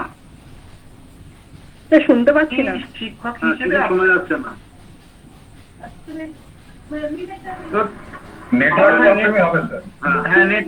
নেটওয়ার্ক প্রবলেম হয়েছিল, যাকে মানে আমি তো এই হচ্ছে মোটামুটি এরকম প্রচুর আমাদের চ্যালেঞ্জিং দিক আছে এবং প্রসপেক্ট হচ্ছে আমাদের কি হবে আমাদেরকে বলা খুব কঠিন।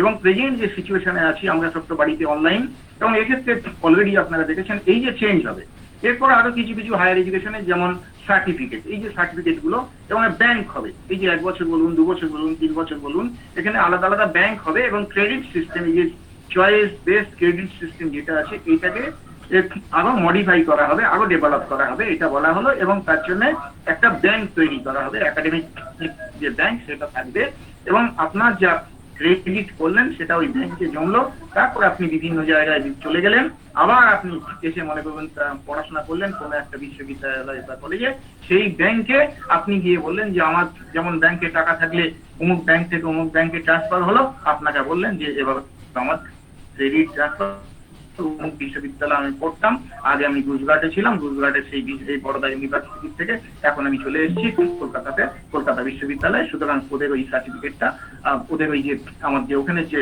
স্কোরটা ছিল সেই স্কোর ক্যালকাটা ইউনিভার্সিটি নেবে, এবং সেই অনুযায়ী আমি এখানে যদি আরো সব মিলিয়ে একটা পয়েন্ট করতে পারি, তাহলে টোটাল পয়েন্ট মিলে আমার সার্টিফিকেট হবে 2 বছরের 3 বছরের একটা ডিগ্রি কোর্স আমার থেকে। আবার যদি কলকাতা থেকে মনে করি যে আমি এখানে 1 বছর কিছু করলাম, করে আর একটা নর্থ বেঙ্গল ইউনিভার্সিটিতে গেলাম বা স্টেট ইউনিভার্সিটিতে চলে গেল, মানে তাহলে পরে তারা পেয়ে যাবে। এবং অর্থাৎ ক্রেডিট ট্রান্সফার হবে। এবং শুধু এখানে না, আমাদের দেশের বাইরেও যদি একটা রাজ্যের বাইরেও আমরা চলে যেতে পারি, আমরা দেশের বাইরেও চলে যেতে পারি, সেভাবে ক্রেডিট ট্রান্সফার হবে এবং সেভাবে সার্টিফিকেট নিয়ে আমরা গেইন করবো, সার্টিফিকেট পাবো। ভেরি নাইস প্রোগ্রাম, মানে খুব সুন্দর। কোশ্চেন হচ্ছে এটা কি সত্যি সম্ভব? এটা কি সত্যি সম্ভব? বাস্তব কি ইমপ্লিমেন্টেশনে সেটা আছে? 27 নম্বর যখন ইমপ্লিমেন্টেশনের পয়েন্ট বলছি, তখন এই বিষয়গুলো ইমপ্লিমেন্ট কিভাবে হবে সেটা বলা হয়েছে। অলরেডি আমাদের জানেন একটা কোশ্চেন চলে এসছে, একটা যে কোন কোন বিশ্ববিদ্যালয়গুলোর মধ্যে সার্টিফিকেট ট্রান্সফার করা যায়। যদি দেখা যায় যে কোন একটা বিশ্ববিদ্যালয়, আমি নাম করছি না, কোন একটা মনে করুন এখানে আবার বিশ্ববিদ্যালয়গুলোর মধ্যে র্যাঙ্ক করে ফেলা হচ্ছে, কম্পিটিশনের জায়গায় নিয়ে নেওয়া হচ্ছে। কম্পিটিশন হয় নাকি এভাবে বিশ্ববিদ্যালয়গুলো? এগুলো হচ্ছে একটা বোগাস কনসেপ্ট। প্রত্যেকটা সত্তা আছে, নিজস্ব সত্তা আছে। একটা আমি কখন কম্পেয়ার করতে পারি? কম্পেয়ার আমি কখন করব? যখন আমি দেখি যে একটা টেবিলের লেন্থ মাপি, টেবিলের লেন্থটা কতটা হবে একটা টেবিলের সঙ্গে, আর একটা টেবিল ছোট বড় কিনা আমার একটা যদি পরিমাপ করি, তাহলে একই স্কেল যদি হয় তখন সেটা কম্পেয়ার করা। আমি তো কম্পেয়ার করতে পারি না একটা বিশেষ সঙ্গে একটা বিশেষ বৈশিষ্ট্যে দুটো তো কম্পেয়ার করতে পারি না। আমার তো সেই কম্পেয়ার করা যায় না। আমার ইন্টেলিজেন্স লেভেল মনে করুন একজনের আছে 20, 120, আর একজনের ইমোশনাল লেভেলটা মনে করুন 120। আমি বললাম যে ইমোশনাল লেভেল 120 আর ইন্টেলিজেন্স লেভেল দুজনের সমান। এটা কখনো কম্পেয়ার হয়নি, দুটো বৈশিষ্ট্য আলাদা। তাহলে যখন আমার ইনস্টিটিউশন গুলো আমাদের দেশে তার সংস্কৃতি, তার কালচার, যেটা আমি প্রথম দিকে উল্লেখ করেছিলাম, সেগুলো একটা ফ্রেম থাকতে পারে, একটা স্ট্রাকচার থাকতে পারে, কিন্তু সেই মানে স্ট্রাকচারের মধ্যে প্রত্যেকের কিন্তু নিজস্ব সংস্কৃতি, কালচার, সেগুলোর মধ্য দিয়ে সে ডেভেলপ করে, তার বিকাশ ডেভেলপ হয়, তার কোয়ালিটিটা সেই অনুযায়ী ডেভেলপ করে। তো স্বাভাবিকভাবে সেক্ষেত্রে একটার সাথে আরেকটা কম্পেয়ার করা ওইভাবে যায় না, কিন্তু ইনস্টিটিউশন গুলো কম্পেয়ার করে লিস্ট করা হয় এবং সেই লিস্ট করে দেখা গেছে যে কোন কোন বিশ্ববিদ্যালয় থেকে ক্রেডিট নিলে কোন কোন বিশ্ববিদ্যালয়ে ক্রেডিট গুলো অ্যাকসেপ্ট হবে, কোন কোন বিশ্ববিদ্যালয়ে ক্রেডিট অ্যাকসেপ্ট হবে। এখানে হচ্ছে একটা মানে কোশ্চেন চলে আসলো, যেটা আমরা বলছিলাম যে পিছিয়ে পড়া অংশের ছাত্রছাত্রীরা অনেক সুযোগ পাবে, কাজ করতে করতে চলে গেল, এই যে প্রশ্নটা আমরা বললাম, সেখানে কিন্তু এই বিষয়টা থাকলো না। এরকম প্রচুর বিষয় আছে। যাই হোক, আমি অনেকটা সময় আপনাদেরকে বোধহয় নিলাম, 1 ঘন্টা তো মতো হয়ে গেছে, পরে আরো হয়তো আলোচনা করা যেত। আমি আমার নিজস্ব ওপিনিয়ন এবং এই করতে গিয়ে আমরা যেটা আলটিমেটলি যেটা দেখেছি যে আমাদের সামনে যে চ্যালেঞ্জিং জায়গাটা, যেটা কমার্শিয়ালাইজেশনের দিকে আমরা আগাচ্ছি এবং সেভাবে আমরা এগিয়ে যাব।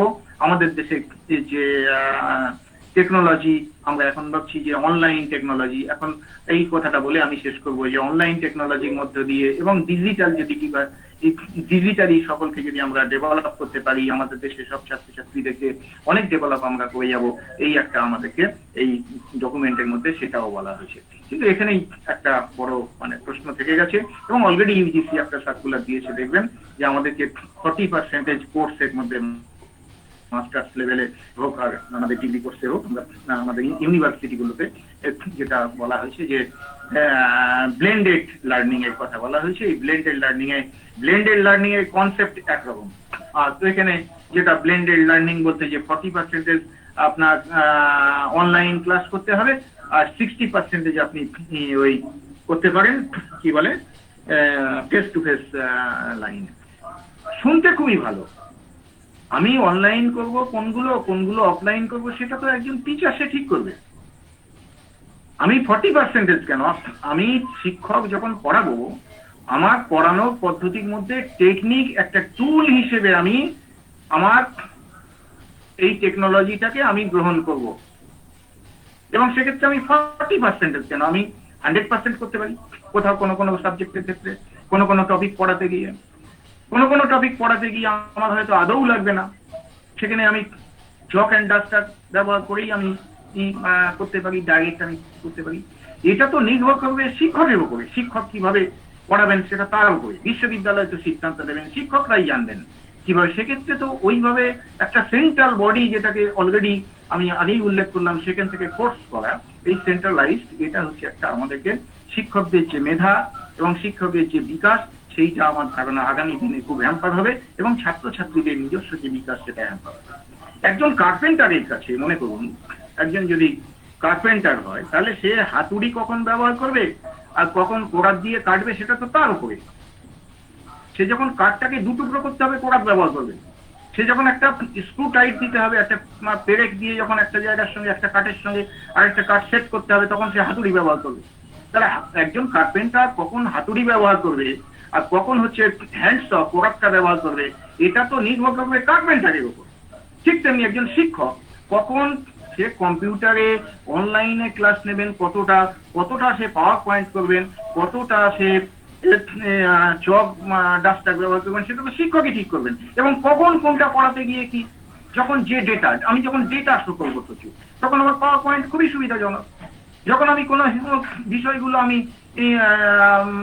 হিস্টোরিক্যাল কোনো ডকুমেন্ট আমি তুলে ধরবো, আমি কোনো পিকচার তুলে ধরবো, আমার পাওয়ার পয়েন্ট খুবই সুবিধাজনক, আমি 100% ইউজ করবো ক্লাসরুমের মধ্যে। তখন আমার যখন মনে করি, যখন দেখবো যে আমার ওগুলোর দরকার নেই, আমি একটা কনসেপ্ট ডেভেলপ করতে চাইছি ছাত্রছাত্রীদের দিকে, ছাত্রদের মানে মুখ, চোখ এগুলো বলে দেয় ছাত্রদের কাছে। এটা আমাদের দেশে পার্টিকুলারলি এই যে আত্মার সঙ্গে আত্মার সম্পর্ক, চোখের সঙ্গে চোখ মুখ দেখে ছাত্রদেরকে বোঝা যায় যে ছাত্ররা কোন জায়গায় আছে, কতটা বুঝতে পেরেছে, ছাত্রদের মধ্যে একীকরণ হয়েছে কিনা। এই একীকরণটা যদি আমার না হয় তাহলে আমার শিক্ষা ব্যবস্থা চলবে কি করে, এটা আগামী দিনে হ্যাম্পার হবে। এবং এখানে আমাদেরকে একটা আমাদের শিক্ষা ব্যবস্থার একটা মেজর অংশ ক্ষতি হয়ে যাবে। আমাদের যে ডেভেলপমেন্ট যেটা হিউম্যান বিং এর, সেই ডেভেলপমেন্টের আঘাত হতে পারে। কিন্তু এটাই শেষ কথা না, এরপরে আরেকটা যেটা আছে যে প্রসপেক্টে আমি শেষ করব যে এটাই কিন্তু হতাশাটা আমাদের না। পৃথিবীর ইতিহাসে আমার যেটা মনে হয়েছে যে কখনো কিন্তু মানে সমস্যা শেষ কথা বলে না, এবং সেই সমস্যাগুলো সমাধানের মধ্য দিয়ে আগামী দিনে আমরা এগিয়ে যেতে পারবো এবং এগুলোকে আমরা মিনিমাইজ করব। আমাদের যে স্ট্র্যাটিফিকেশন সোশ্যাল সিস্টেম রয়েছে, যে একটা অংশের মানুষ এক ধরনের শিক্ষা, আরেকটা অংশের মানুষের এক ধরনের শিক্ষা। আজকে যে ডিজিটাল ডিভাইডের কথা বলা হয়েছে, যে আমরা ধরুন কম্পিউটার আসছে, কম্পিউটারে পরীক্ষা, আমরা যে এখন পরীক্ষা নিচ্ছি অনলাইনে, আজ মাধ্যমিক উচ্চ মাধ্যমিকের আজকে বড় সমস্যা হয়েছে। তো ফলে স্বাভাবিকভাবে আমরাও ইউনিভার্সিটি গুলোতে যে পরীক্ষাগুলো নিচ্ছি বা কিছু অনলাইন পরীক্ষা দিচ্ছি, আমরা বলছি যে বই দেখে লিখছে, হায়ার এডুকেশনে সেটা হতেই পারে, সে বই দেখে লিখলেও সে অনেক কঠিন, এবং সেক্ষেত্রে আমাদের নিজেদেরও মনে হচ্ছে যে খুব একটা অসুবিধা কিন্তু না বা কিছু। কিন্তু যখন আমি গ্রামের দিকে বা কিছু আমি নিয়ে যাচ্ছি, তখন সকলে সেই ফেসিলিটি আছে কিনা, সবাই সেটা ব্যবহার করবে কিভাবে, বা সেই জায়গাটা এবার আমি বলে দিলাম যে আমি সবটা দিলাম, কিন্তু তারপর সেটা কন্টিনিউ করা যাবে কিনা, এই নিয়ে তো প্রচুর সারা দেশে পৃথিবীতে কোথায় এটা এস্টাবলিশড হয়েছে। মানে ফলে স্বাভাবিকভাবে এই কোশ্চেন গুলো থেকে যায়, যেটা ফিলোসফিক্যালি যে প্রশ্ন আমি প্রথম দিকেই তুলেছিলাম, যে অন্যান্য পৃথিবীর ফরেন যে এডুকেশন, বিদেশের যে এডুকেশনের তার সাথে ম্যাচ করছে কিনা এবং সেটা এস্টাবলিশড কিনা, তাহলে সেটা আমাদের যেমন দেখা দরকার। পাশাপাশি এইটা আসবে, কিন্তু সেই এস্টাবলিশমেন্টটা তো আসেনি। কিন্তু পাশাপাশি এটাও ঘটনা যে আমাদের ডেভেলপমেন্টের ক্ষেত্রে যদি আমরা সত্যি সত্যি প্রকৃত অর্থে এই এআই, আর্টিফিশিয়াল ইন্টেলিজেন্স বলুন, বা এই যে কম্পিউটার বা অন্যদিকে যদি আমরা যেতে পারি, তাহলে পরে আমরা সত্যি ডেভেলপ করব এবং এগিয়ে যাব। কিন্তু এতে যদি আমরা মিসইউজ করি তাহলে আমাদের সর্বনাশ হবে। স্বাভাবিকভাবে এই মিসইউজ থেকে আমরা সরে যাবো। আর্টিফিশিয়াল ইন্টেলিজেন্স বিকল্প হতে পারে না, একটা অনলাইন এডুকেশন সেভাবে বিকল্প হতে পারে না। আমি তো মজা করে ছেলে মেয়েদেরকে বলি যে আমরা স্কুলে যখন পড়তাম তখন আমাদের মাস্টারমশাইরা জিজ্ঞেস করতেন, ওই অনেক সময় আমরা একজন অন্যজনকে ঠকানোর জন্য, মজা করার জন্য বলতাম যে একটা গাছে একটা ডালে 5টা পাখি এসে বসলো, একজন ব্যাগ এসে টাক করে একটা পাখিকে গুলি করলো, করার পরে তারপরে সে নিচে মাটিতে পড়ে গেল। এইবারে বলো কটা পাখি আছে? তো মানে যে বুকিশ নলেজ, যে পড়াশোনা করেছে, সে তো 5টা, একটা মারা গেছে, তাহলে সে বলে দিল 4টে। আপনার আর্টিফিশিয়াল ইন্টেলিজেন্স বলবে 4, কিন্তু আপনি বলবেন কি যে ক্লাসের যে বোকা ছেলে ছিল সে বললো না, একটাও থাকবে না, সব কটা উড়ে চলে যাবে। ফলে আর্টিফিশিয়াল ইন্টেলিজেন্স মানুষের বিকল্প হতে পারে না। যে মানুষের ব্রেনের স্ট্রাকচারটা ডেভেলপ করেছে কোটি কোটি বছর ধরে, সেই স্ট্রাকচারটা কখনো আমরা আর্টিফিশিয়াল ইন্টেলিজেন্স বিজ্ঞানকে মানুষ ব্যবহার করবে।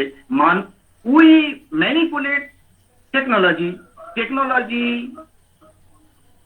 যদি আমাদের ম্যানিপুলেট যদি হয়, তখন হচ্ছে আমাদের সর্বনাশ হবে। ফলে আমি এইটাই বলে শেষ করব যে আমরা টেকনোলজিকে ব্যবহার করব, মানুষই টেকনোলজিকে ব্যবহার করব, করে আমরা এগিয়ে যাব। এই কথা বলে আপনাদের সকলকে ধন্যবাদ জানিয়ে, আপনারা অনেকক্ষণ ধরে আমার প্রায় অনেক সময় আমি নিয়েছি, তো আপনাদের সকলকে এই যে শুনলেন এতক্ষণ ধৈর্য ধরে, তার জন্য আপনাদেরকে ধন্যবাদ জানিয়ে আমার কথা এখানেই শেষ করছি। যদি আপনাদের কোনো কিছু বলার থাকে আপনারা বললে আমি খুব প্রশ্ন উত্তর যদি হয়, সময় যদি থাকে, তাহলে অভিজিৎ বাবুকে আমি হ্যান্ড ওভার করছি। এখন অভিজিৎ বাবু সেটা সেভাবে পরিচালনা করুন। ধন্যবাদ প্রফেসর কুতুবউদ্দিন হালদার। আমার সুচিন্তিত বক্তব্য, আমার বিশ্বাস আমাদের বিভাগের ছেলে মেয়ে যারা বর্তমান এবং প্রাক্তন, তার সাথে বিভিন্ন কলেজে যারা অধ্যাপক অধ্যাপিকা আছেন, সকলেরই ভালো লেগেছে। এখন প্রশ্নোত্তর পর্ব, যদি আমার এখানে যারা উপস্থিত আছেন তাদের কারো যদি কিছু প্রশ্ন থাকে তাহলে প্রফেসর হালদারকে তারা জিজ্ঞেস করতে পারেন। প্রশ্নোত্তর পর্বের পর আমি আহ্বান করব আমাদের বিভাগে ডক্টর সাউলি চক্রবর্তী আচার্যকে ভোট অফ থ্যাঙ্কস দেওয়ার জন্য। আর সবশেষে আমাদের ডক্টর অজিত মন্ডল সার্বিকভাবে 7 দিন ধরে যে আমাদের কর্মযজ্ঞ চললো সে ব্যাপারে তার বক্তব্য পেশ করবেন ভোট অফ থ্যাঙ্কস দেওয়ার পর। যারা এখানে উপস্থিত আছো তাদের যদি কোনো প্রশ্ন থাকে তারা বাবুকে স্যার প্রশ্ন করতে চাই। বলো। হ্যাঁ বলছি, বলুন। হ্যাঁ বলছি, আগের যে পলিসি গুলো ছিল সেগুলো তো প্রত্যেকটা পলিসি কিন্তু মানে সাবজেক্ট সেন্টার বা মানে টিচার সেন্টারের উপর কথা বলেছে, কিন্তু এই নতুন পলিসিটা কিন্তু পুরোপুরি মানে টিচার সেন্টারের উপর কথা বলেছে। কিন্তু কিভাবে আদৌ কি টিচার সেন্টার কিভাবে হলো? কারণ আমরা কি নির্দিষ্ট একটা সিলেবাস দিয়ে দিচ্ছে, নির্দিষ্ট একটা মানে সবকিছু মানে দিয়ে দিচ্ছে এই অনুযায়ী পড়তে, তাহলে কিভাবে সেটা মানে সাবজেক্ট মানে সাবজেক্ট সেন্টার থেকে কিভাবে মানে স্টুডেন্ট সেন্টারের দিকে কিভাবে মানে আসছে? আচ্ছা, আমি কি অভিজিৎ বাবু এখনই বলবো না আর কেউ কিছু যদি বলতে চায়? আরো যদি কিছু প্রশ্ন থাকে এ করো, তারপর স্যার বলবেন। আর কারোর যদি কোনো প্রশ্ন থাকে স্যারকে জিজ্ঞেস করো, তারপর স্যার একে একে উত্তর দেবে।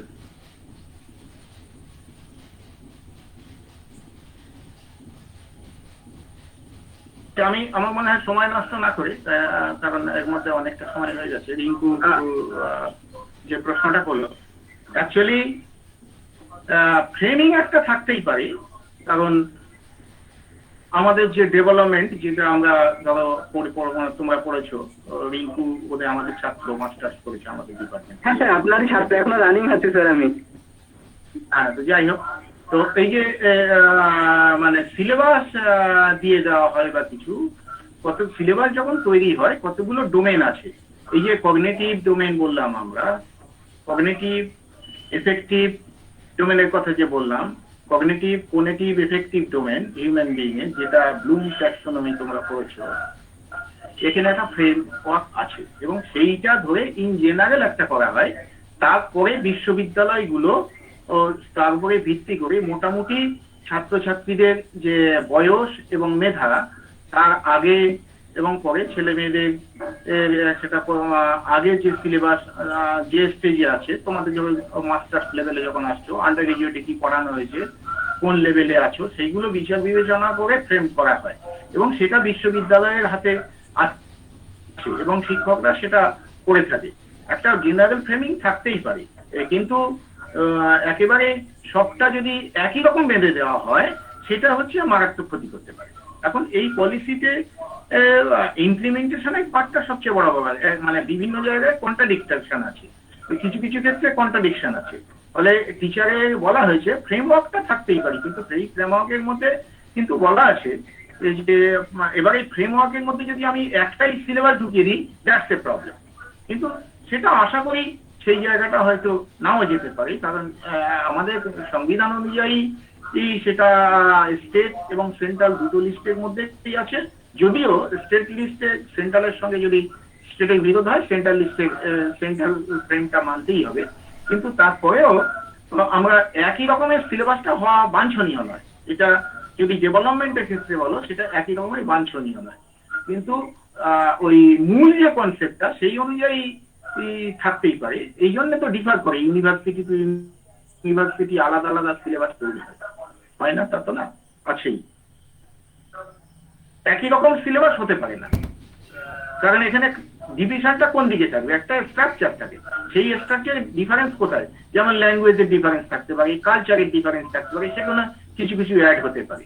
বিভিন্ন বিশ্ববিদ্যালয়ে বিভিন্ন কমিউনিটি সেন্টারেড কিছু, যেমন ট্রাইবাল বেল্টে একটা বিশ্ববিদ্যালয়, তাহলে সেখানে ট্রাইবাল যে কালচার গুলো তার রিফ্লেকশন যাতে থাকে কারিকুলামের মধ্যে, ছেলেমেয়েরা যাতে অ্যাকসেপ্ট করতে পারে, তারা যাতে হ্যাপি ফিল করতে পারে, সেই বিষয়গুলো রিফ্লেক্টেড হওয়া উচিত। এরকম জায়গাটা সেইগুলো টিচারদেরকে, এই জন্য টিচার এবং শিক্ষকদের কাছে সেটা থাকা দরকার।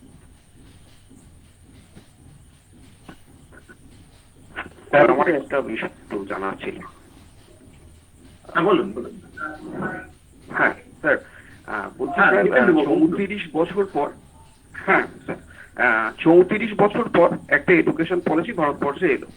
মোটামুটি ভাবে তার খোল যেটা মানে আমাদের এডুকেশন সিস্টেমের পুরোটা বদলে দেওয়া হলো।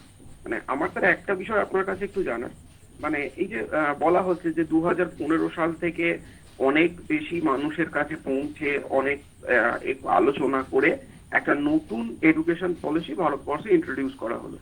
মানে আপনি কতটা আশাবাদী এই এডুকেশন পলিসি নিয়ে? এটা স্যার একটা প্রশ্ন, যে মানে এই এডুকেশন পলিসি নিয়ে আপনি কতটা আশাবাদী, এক নম্বর। আর এই ইমপ্লিমেন্টেশনের প্রবলেম তো ধরুন মানে সেই আমরা যদি 1948 থেকে ধরি আর কি, মানে এডুকেশন কমিশন, মুদালিয়ার কমিশন যাই বলেন, ইমপ্লিমেন্টেশনের জায়গাটা চিরকালই প্রবলেম। মানে ইমপ্লিমেন্টেশনের জায়গাটা যদি বাদ দেন, মানে জিডিপির 6% এখানে টাকা খরচ করার কথা বলা হয়েছে, এই যে মানে যেগুলো মানে সোকল যেগুলো কমন, এই জায়গাগুলোকে বাদ দিয়ে আপনি মানে এডুকেশন পলিসি নিয়ে কতটা আশাবাদী যে এটা কি মানে একটা অন্যরকম কিছু হতে চলেছে, নাকি না সেই আবার একটা নতুন ওই প্ল্যান অফ অ্যাকশন 1992 এর মতো আবার একটা এসে এটা বাতিল হয়ে যেতে পারে বা এই জাতীয়? যদি স্যার একটু কাইন্ডলি বলেন আর কি। আর আপনি আমার প্রণাম নেবেন স্যার, অনেকদিন বাদে আপনার কথা শুনলাম।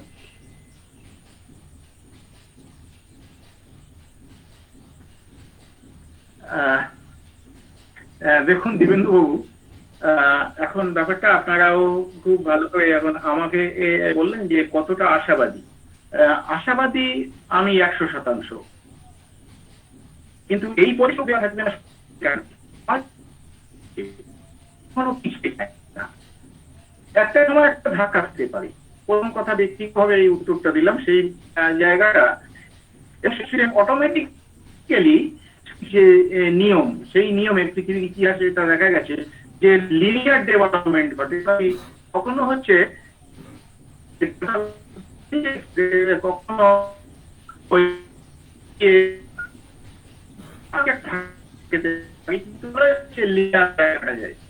লিনিয়ার ইকুয়েশন বলে, মানে এটা সোশ্যাল প্রোগ্রেস বা সেভাবে হয়। সেদিক দিয়ে আমি আশা করবো যাই হোক না কেন সবটা পজিটিভই হবে, সে যে পলিসি যে জায়গায় আসুক না কেন। এবারে আসুন 34 বছর পরে 86-এ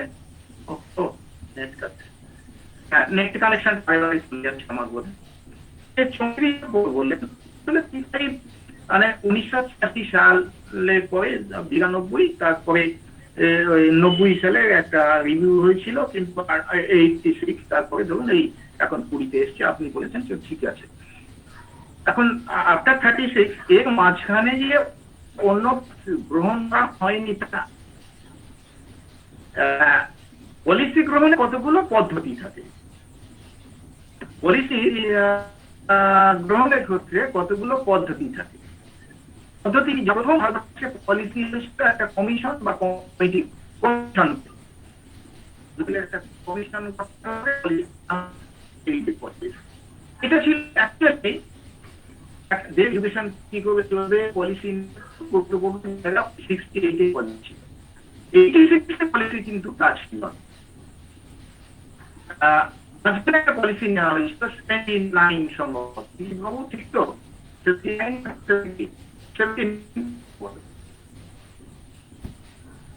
কানেকশন মানে কথাগুলো এমন কেটে কেটে যাচ্ছে স্যার, মানে পরিষ্কার হচ্ছে না। নেট কানেকশন দেখছি আমার, মানে একটু না ইন্টারনেটের প্রবলেম হচ্ছে। হ্যাঁ ঠিক আছে, পরে স্যারের সাথে তো যোগাযোগ আছে। আচ্ছা ঠিক আছে, যেটা এখন শোনা যাচ্ছে? হ্যাঁ এখন শোনা যাচ্ছে স্যার। শোনা যাচ্ছে? হ্যাঁ হ্যাঁ। তো যাই হোক, আমার এখানে দেখাচ্ছে নেট কানেকশন নেই, তো শোনা যাচ্ছে যখন একটু। যেটা হচ্ছে মাঝখানে একটা পলিসি হয়নি তা না, কিন্তু প্রকৃত অর্থে পলিসি নেওয়ার জন্য সেই ফ্রেমিং এ এখন আর পলিসি নেওয়া হচ্ছে না। মাঝখানে যেটা হয়েছিল 78-এরও পলিসি নেওয়া হয়েছে। এখন এটা ডিপেন্ড করছে সোশিও পলিটিক্যাল কনটেক্সটটা কি রকম আছে। সোশিও পলিটিক্যাল আমাদের যে কোনো রাষ্ট্র ব্যবস্থায়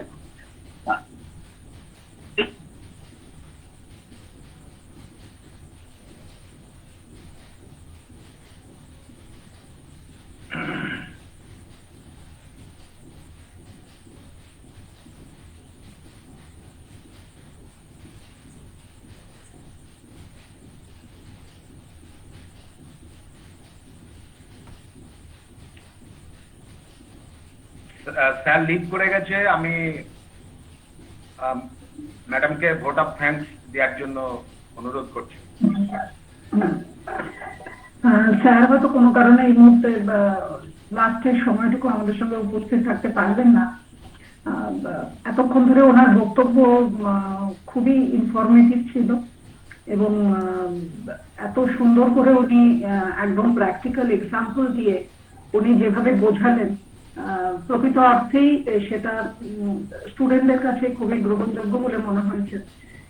এবং তারা একদম যে এমন ভাবে তিনি বলেছেন যেটা কিনা আমার ধারণা কোনো বইতে বা কোথাও এর কোনো রিভিউ পড়ে যেটা বোঝা সম্ভব নয়, ঠিক সেই জায়গাগুলোই স্যার রিফ্লেক্ট করেছেন। My sincere vote of thanks to him, Professor Qutubuddin Haldar. এছাড়া এই আজকে today is the last day for the 7 days lecture series on NEP 2020. At this point in the 7th day, I would like to thank all the 6 previous resource persons who have delivered their lecture in this lecture series. তাদের প্রত্যেককে আমি অসংখ্য ধন্যবাদ জানাই তাদের মূল্যবান বক্তব্য এখানে পেশ করবার জন্য। একই সাথে আমি ধন্যবাদ দেব ডক্টর অজিত মন্ডলকে, যিনি এই 7 দিন লেকচার সিরিজের কনভেনার। মূলত তার উদ্যোগেই এটা সম্পন্ন হয়েছে এবং সেই সাথে আমাদের head of the department professor Abhijit Kumar Pal, যিনি সবসময় পাশে থেকেছেন, ওনার মূল্যবান মতামত দিয়েছেন এবং ডিরেকশন দিয়েছেন কিভাবে কি করা যায়, কাদেরকে আমরা ডাকতে পারি যারা কিনা আমাদের NEP 2020 উপরে মূল্যবান মতামত দিতে পারবে, তাকেও আমার ধন্যবাদ জানাই। যারা এখানে পার্টিসিপেট করলো স্টুডেন্টরা, তাদের সবাইকে অসংখ্য ধন্যবাদ। তারা তাদের সিলেবাসের বাইরের কিছু জিনিস যে মন দিয়ে শুনেছে, যেটা কিনা আজকের দিনে খুব কমই পাওয়া যায়, টু বি ভেরি প্র্যাকটিক্যাল। এবং আমাদের সঙ্গে আরো যারা অ্যালুমনাই আছে, এক্স স্টুডেন্টস আছে, তাদের প্রত্যেককে আমি ধন্যবাদ জানাই মন দিয়ে এই বক্তব্যটা শোনার জন্য। এবং আমি আশা রাখি যে এই লেকচার তাদের সত্যি কাজে দেবে, তারা অনেক কিছু জানতে পেরেছে এবং ভবিষ্যতে তাদের কোনো কাজে, কোনো পেপার লেখায় বা কোনো সেমিনার, কনফারেন্স, এনিথিং, সমস্ত কিছুতেই এই বক্তব্য তাদের কাজে দেবে। এবং at the same time I would like to thank the technical person behind this program, আমাদের সেমিস্টার 4 স্টুডেন্ট পরিমল প্রামাণিক, যে কিনা এই পুরো ব্যাপারটা টেকনিক্যাল দায়িত্বটা পালন করেছে আমাদের সবার অলক্ষ্যে থেকে, ব্যাকগ্রাউন্ডে থেকে, যার জন্য আমাদের ফেসবুক লাইভ করা সম্ভব হয়েছে, যে প্রত্যেক দিন আমাদের নিট লিংক প্রোভাইড করেছে এবং প্রত্যেক দিন খুবই নিষ্ঠাভরে তার কাজটা সম্পন্ন করেছে। সার্বিকভাবে প্রত্যেককে আমি এই অনুষ্ঠানটা সুন্দরভাবে পরিচালিত হওয়ার জন্য ধন্যবাদ। ধন্যবাদ ম্যাডাম আপনার আজকের বক্তব্যের জন্য। এবার আমি আমার বিভাগের আমার অন্যতম সহকর্মী ডক্টর অজিত মন্ডল মহাশয়কে বিগত 7 দিন ধরে যে আমাদের লেকচার সিরিজ চললো এবং তার মূল চিন্তা ভাবনা উনি করেছিলেন, আমরা তাতে সাহায্য সহযোগিতার হাত বাড়িয়ে দিয়েছিলাম। সুতরাং আমি তাকে অনুরোধ করব উনি সার্বিকভাবে বক্তব্য রাখুন এবং আজকের আনুষ্ঠানিক সমাপ্তি তিনি ঘোষণা করুন। Doctor Ajit Mondal sir, please. Good evening everybody. সবার শুরুতে আমার বিভাগীয় প্রধান প্রফেসর অভিজিৎ কুমার পাল মহাশয়কে আমি ধন্যবাদ জানাচ্ছি। তিনি প্রথম দিন থেকেই আমাদের শেষ দিন পর্যন্ত সহযোগিতা করেছেন, পরামর্শ দিয়েছেন, উপস্থিত থেকেছেন এবং এই 7 দিনের যে লেকচার সিরিজ, এটা আমি ভেবেছিলাম ঠিকই, কিন্তু এই ভাবনাটাকে মেটেরিয়ালাইজ করবার ক্ষেত্রে আমি পেয়েছি বিভাগীয় প্রধানকে, আমি পেয়েছি আমার সহকর্মী শাওলি ম্যাডামকে পেয়েছি, অ্যাক্টিভলি পেয়েছি, কেননা এটা একক প্রচেষ্টাতে এই প্রোগ্রাম বাস্তবায়িত করা সম্ভব হয় না। 7 দিনের 7 জন বক্তার দরকার, সেই বক্তার সাথে কমিউনিকেট করার ক্ষেত্রে বিভাগীয় প্রধান যোগাযোগ করেছে। আমাদের মূল উদ্দেশ্যই ছিল, এবং আমরা যে ব্রোশিওরটা তৈরি করেছিলাম তাতে বলেছিলাম যে আমাদের ব্রড অবজেক্টিভ হচ্ছে decoding, unmasking the policy perspectives embedded in the NEP 2020। মানে আমরা এই আলোচনার মাধ্যমে এনইপি 2020 পলিসি ডকুমেন্টের অন্তর্নিহিত যে ভাবনাগুলো রয়েছে সেই ভাবনাগুলোকে আমরা এক্সপ্লোর করতে চাইছি। তার জন্য আজকে এখনো অনেক প্রত্যেকটা দিন লেকচার সিরিজের পর দেখা যাচ্ছে অনেক কোশ্চেন আনআনসার্ড অবস্থায় রয়ে গেছে। কিছুটা সলভ করতে পারা গেছে, এখনো অনেক কিছু অনিশ্চিত রয়েছে, মনে অনেক জিজ্ঞাসা শ্রোতাদের মধ্যে। এটা থাকাটা স্বাভাবিক, কেননা এই search type of debate will be going on in future. কেননা এটাই আমাদের কাজ। এর থেকে যত আমরা এর ভিতরকার ইন্টারনালি যত অ্যানালিসিস করব, তত আমরা কিন্তু সেই ভিতরকার পলিসির যে ইনটেন্ট যেটা থাকে আর কন্টেন্ট যেটা থাকে সেটার নির্যাস আমরা বার করে আনতে পারবো। একটা পলিসি মানে has its own intent and content. সেইটাকে বার করার সবচেয়ে মুখ্য ভূমিকা যারা নিয়ে থাকে সারা ভারতবর্ষে, আমাদের দেশের নিরিখে বলবো আমাদের এই এডুকেশনের ছাত্রছাত্রী, গবেষক, মানে একাডেমিশিয়ান তারাই। কারণ আমরা যতটা এটা পাশের থেকে দেখার সুযোগ পাবো, অন্যান্য সাবজেক্টের ছেলেমেয়েরা অতটা, যেহেতু তাদের পাঠ্যসূচিতে অনেকটা কম থাকে, তারা এডুকেশনাল পলিসি নিয়ে কেন চর্চা করবে? হয়তো খুব পাশ দিয়ে যায়, কিন্তু আমাদের এটা part and parcel of our curriculum naturally থাকে, এবং আমাদের এই নিয়েই চর্চা। মানে আমাদের উদ্দেশ্যটা হচ্ছে ডেভেলপমেন্ট অফ এডুকেশনাল প্রসেস। এখানে আমরা 7 দিন বক্তা ঠিক করেছিলাম। প্রত্যেকটি বক্তা সুন্দরভাবে তার নিজস্ব যে স্পেসিফাইড যে এরিয়া তার উপর আলোকপাত করেছেন। আমরা সমৃদ্ধ হয়েছি। আমার এখানে যারা শ্রোতা রয়েছেন, আমার ছাত্রছাত্রী, প্রাক্তন ছাত্রছাত্রী এবং কয়েকটি আমার বিশ্ববিদ্যালয়ের অধীনে যে সমস্ত শিক্ষক শিক্ষিকারা রয়েছেন, সংখ্যা হয়তো কম, বা আউটসাইডার কিছু স্কলার এখানে আছে, তারা প্রত্যেকেই এই যে শ্রোতা হিসেবে যে রোল প্লে করেছেন তার জন্য আমরা সত্যিকারের কৃতজ্ঞ তাদের কাছে। তাদের উপস্থিতি ছাড়া এই ডিজিটাল প্ল্যাটফর্মে এই ধরনের একটা ডিসকাশন ফোরাম কন্টিনিউ করা সম্ভব হতো না। কেননা তাদের উদ্দেশ্যে বলবো, শ্রোতা দরকার, ইন্টারাকশন দরকার, প্রশ্ন আসবে তার উত্তর দেওয়া হবে।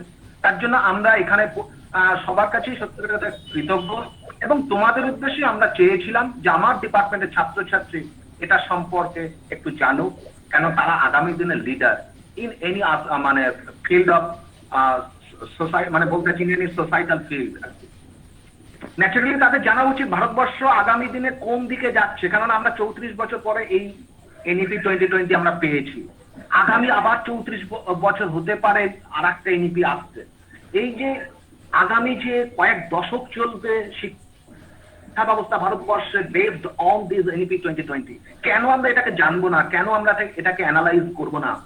তার জন্য আমরা সেই ভাবনার জায়গা থেকে এটাকে আমরা বিভিন্ন জনের সাথে শেয়ার করতে চেয়েছি। এখান থেকে যে নির্যাস উঠে এসছে সেটা আমাদের সত্যি কাজে লাগবে, কোনো না কোনো ভাবে কাজে লাগবে, কিছু না কিছু বলতে পারবো। যেসব চ্যালেঞ্জেস এর কথা আজকে স্যার বললেন, প্রফেসর হালদার, সত্যি মানে এগুলো হচ্ছে বাস্তবিক যে চ্যালেঞ্জের কথা বলছে। কেননা আমাদের ভারতবর্ষের নেচার যে সোশিও ইকোনমিক এবং যে ল্যাঙ্গুয়েজ বলেন, ধর্ম বলেন, তার কালচার বলেন, সব দিক দিয়ে একটা ভেরিয়েশন এক্সিস্ট ইন ইন্ডিয়া।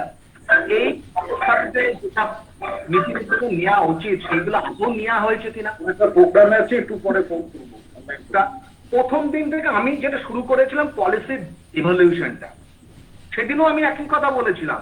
ভারতবর্ষের স্বাধীনতা লাভ করার পর এবং সংবিধান চালু হওয়ার পরে আমরা কিন্তু সমস্ত কিছু জাতীয় নাম দিয়ে যা যা কিছু সব নির্ধারণ করলাম, সেগুলোর আবার চালু হয়ে গেল বিভিন্ন আমাদের ডকুমেন্টের মধ্যে, এক্সেপ্ট ন্যাশনাল এডুকেশন, জাতীয় শিক্ষা।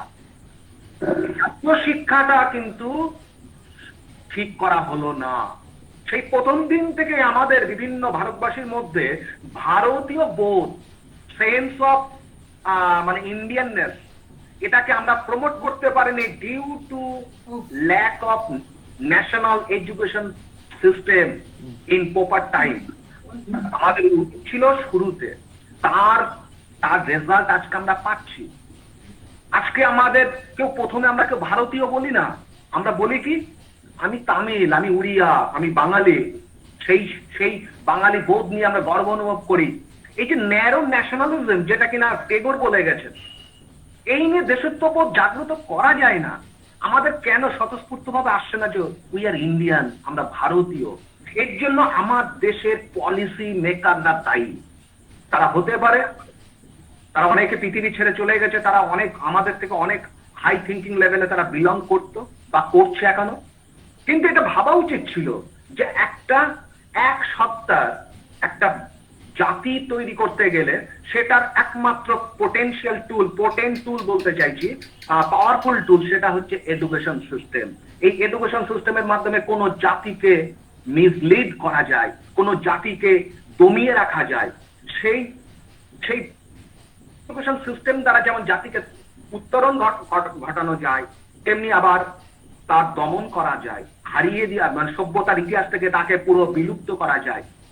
তা যাই হোক, পরবর্তীতে হলেও কিছুটা জেগেছে সেই 68 সালে, এবং তারপরে আমরা দেখেছি রাজীব গান্ধীর প্রধানমন্ত্রী থাকাকালীন আর একটা ডকুমেন্ট, এবং তারপরের থেকে সেই 92 রিভাইজ হলো, তারপরের থেকে 34 বছর কেটে গেছে। অনেক পরিবর্তন হয়েছে in the field of socio cultural, অনেক আইসিটির মানে বিজ্ঞানের দিক দিয়ে সেই সব যা পরিবর্তন গুলো এসছে, সেই নিরিখে আজকে এই ডকুমেন্ট তৈরি করছে। সেই ডকুমেন্ট ইমপ্লিমেন্টেশনটা সত্যিকারের কথা এবং উল্লেখযোগ্য।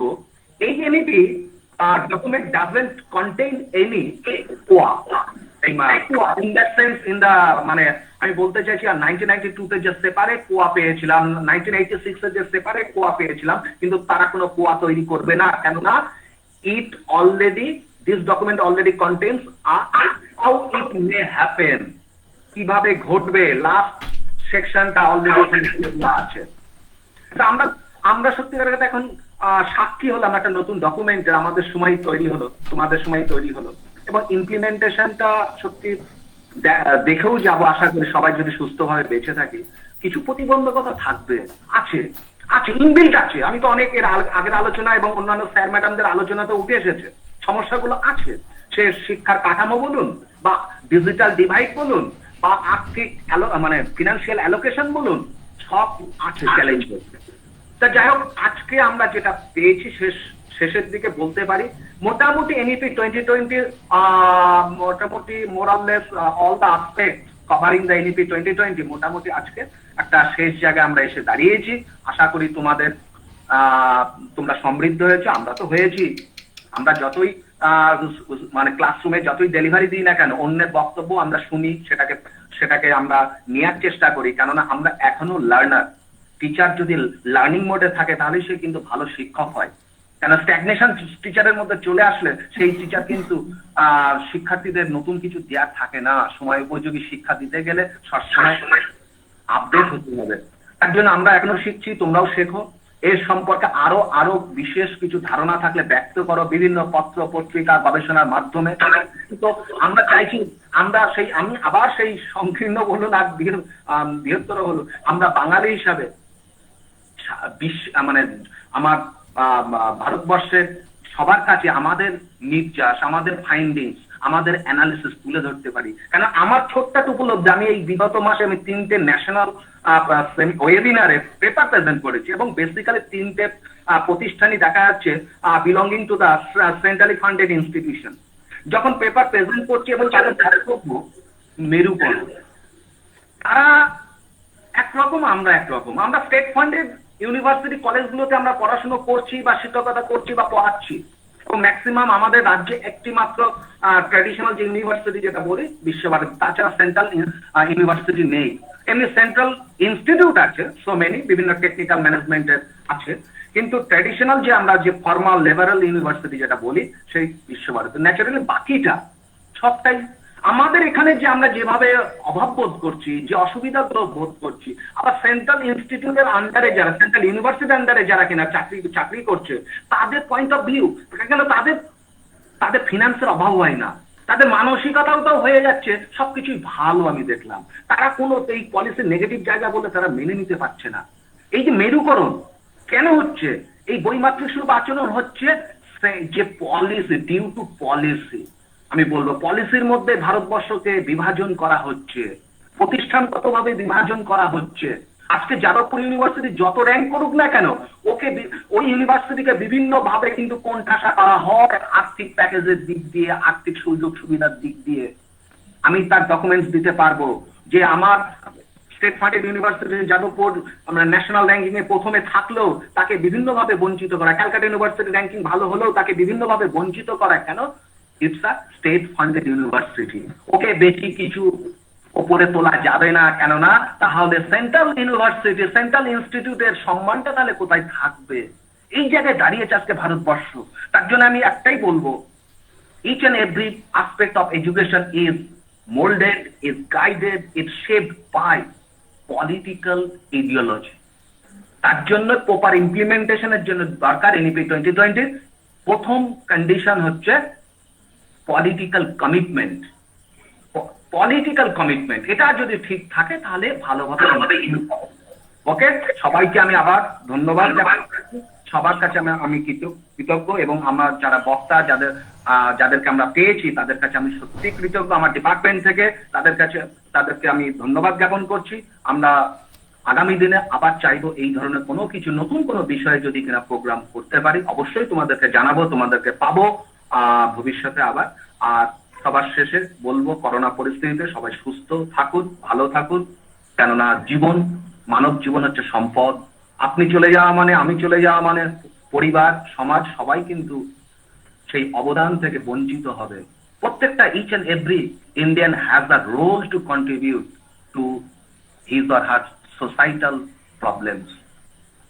ওকে স্যার, তাহলে আজকে আনুষ্ঠানিকভাবে এখানে আমরা 7 দিনের লেকচার সিরিজ এখানে শেষ করলাম। সবাই ভালো থাকবেন। Good night everybody. ধন্যবাদ অজিত বাবু, ধন্যবাদ শাওলি ম্যাডাম, ধন্যবাদ আমার বিভাগের অন্যান্য যারা সকলকেই ধন্যবাদ জানাচ্ছি। সকলকেই আশা করছি যে সুস্থ থাকুন, ভালো থাকুন। আমরা 7 দিনের লেকচার সিরিজ খুব সুন্দরভাবে কুতুববাবু জয়েন করেছেন। আমরা কুতুববাবুকে আবার ধন্যবাদ, কৃতজ্ঞতা জানাচ্ছি। উনি আমাদের ডাকে সাড়া দিয়ে উপস্থিত থেকেছেন। আমরা সকলকে ধন্যবাদ জানিয়ে আজকে শেষ করছি। নমস্কার। Thank you very much. নমস্কার।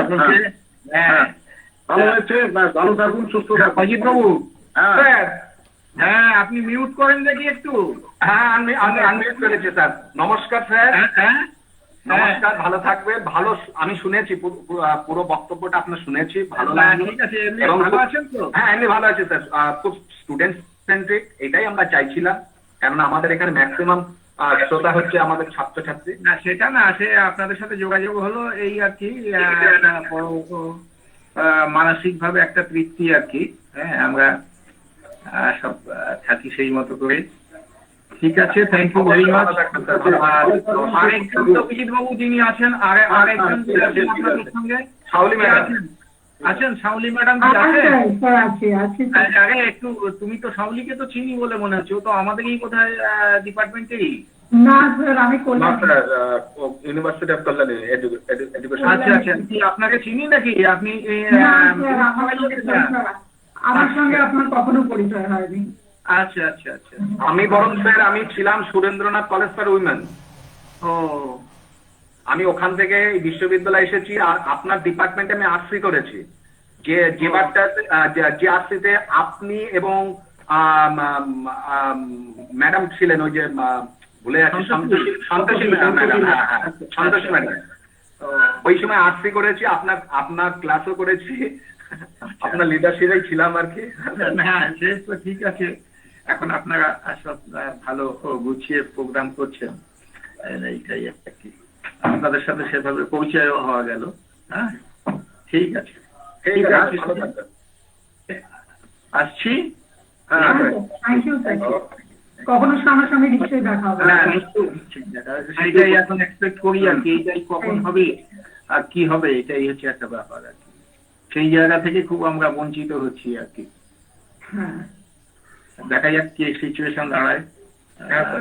কিছু মানে বোঝা খুব কঠিন হয়ে গেছে। ঠিক আছে, ওকে, গুড নাইট। ঠিক আছে, সকলকে ধন্যবাদ জানিয়ে এবার আমরা আস্তে আস্তে লিভ করছি। হ্যাঁ স্যার, ঠিক আছে, ওকে।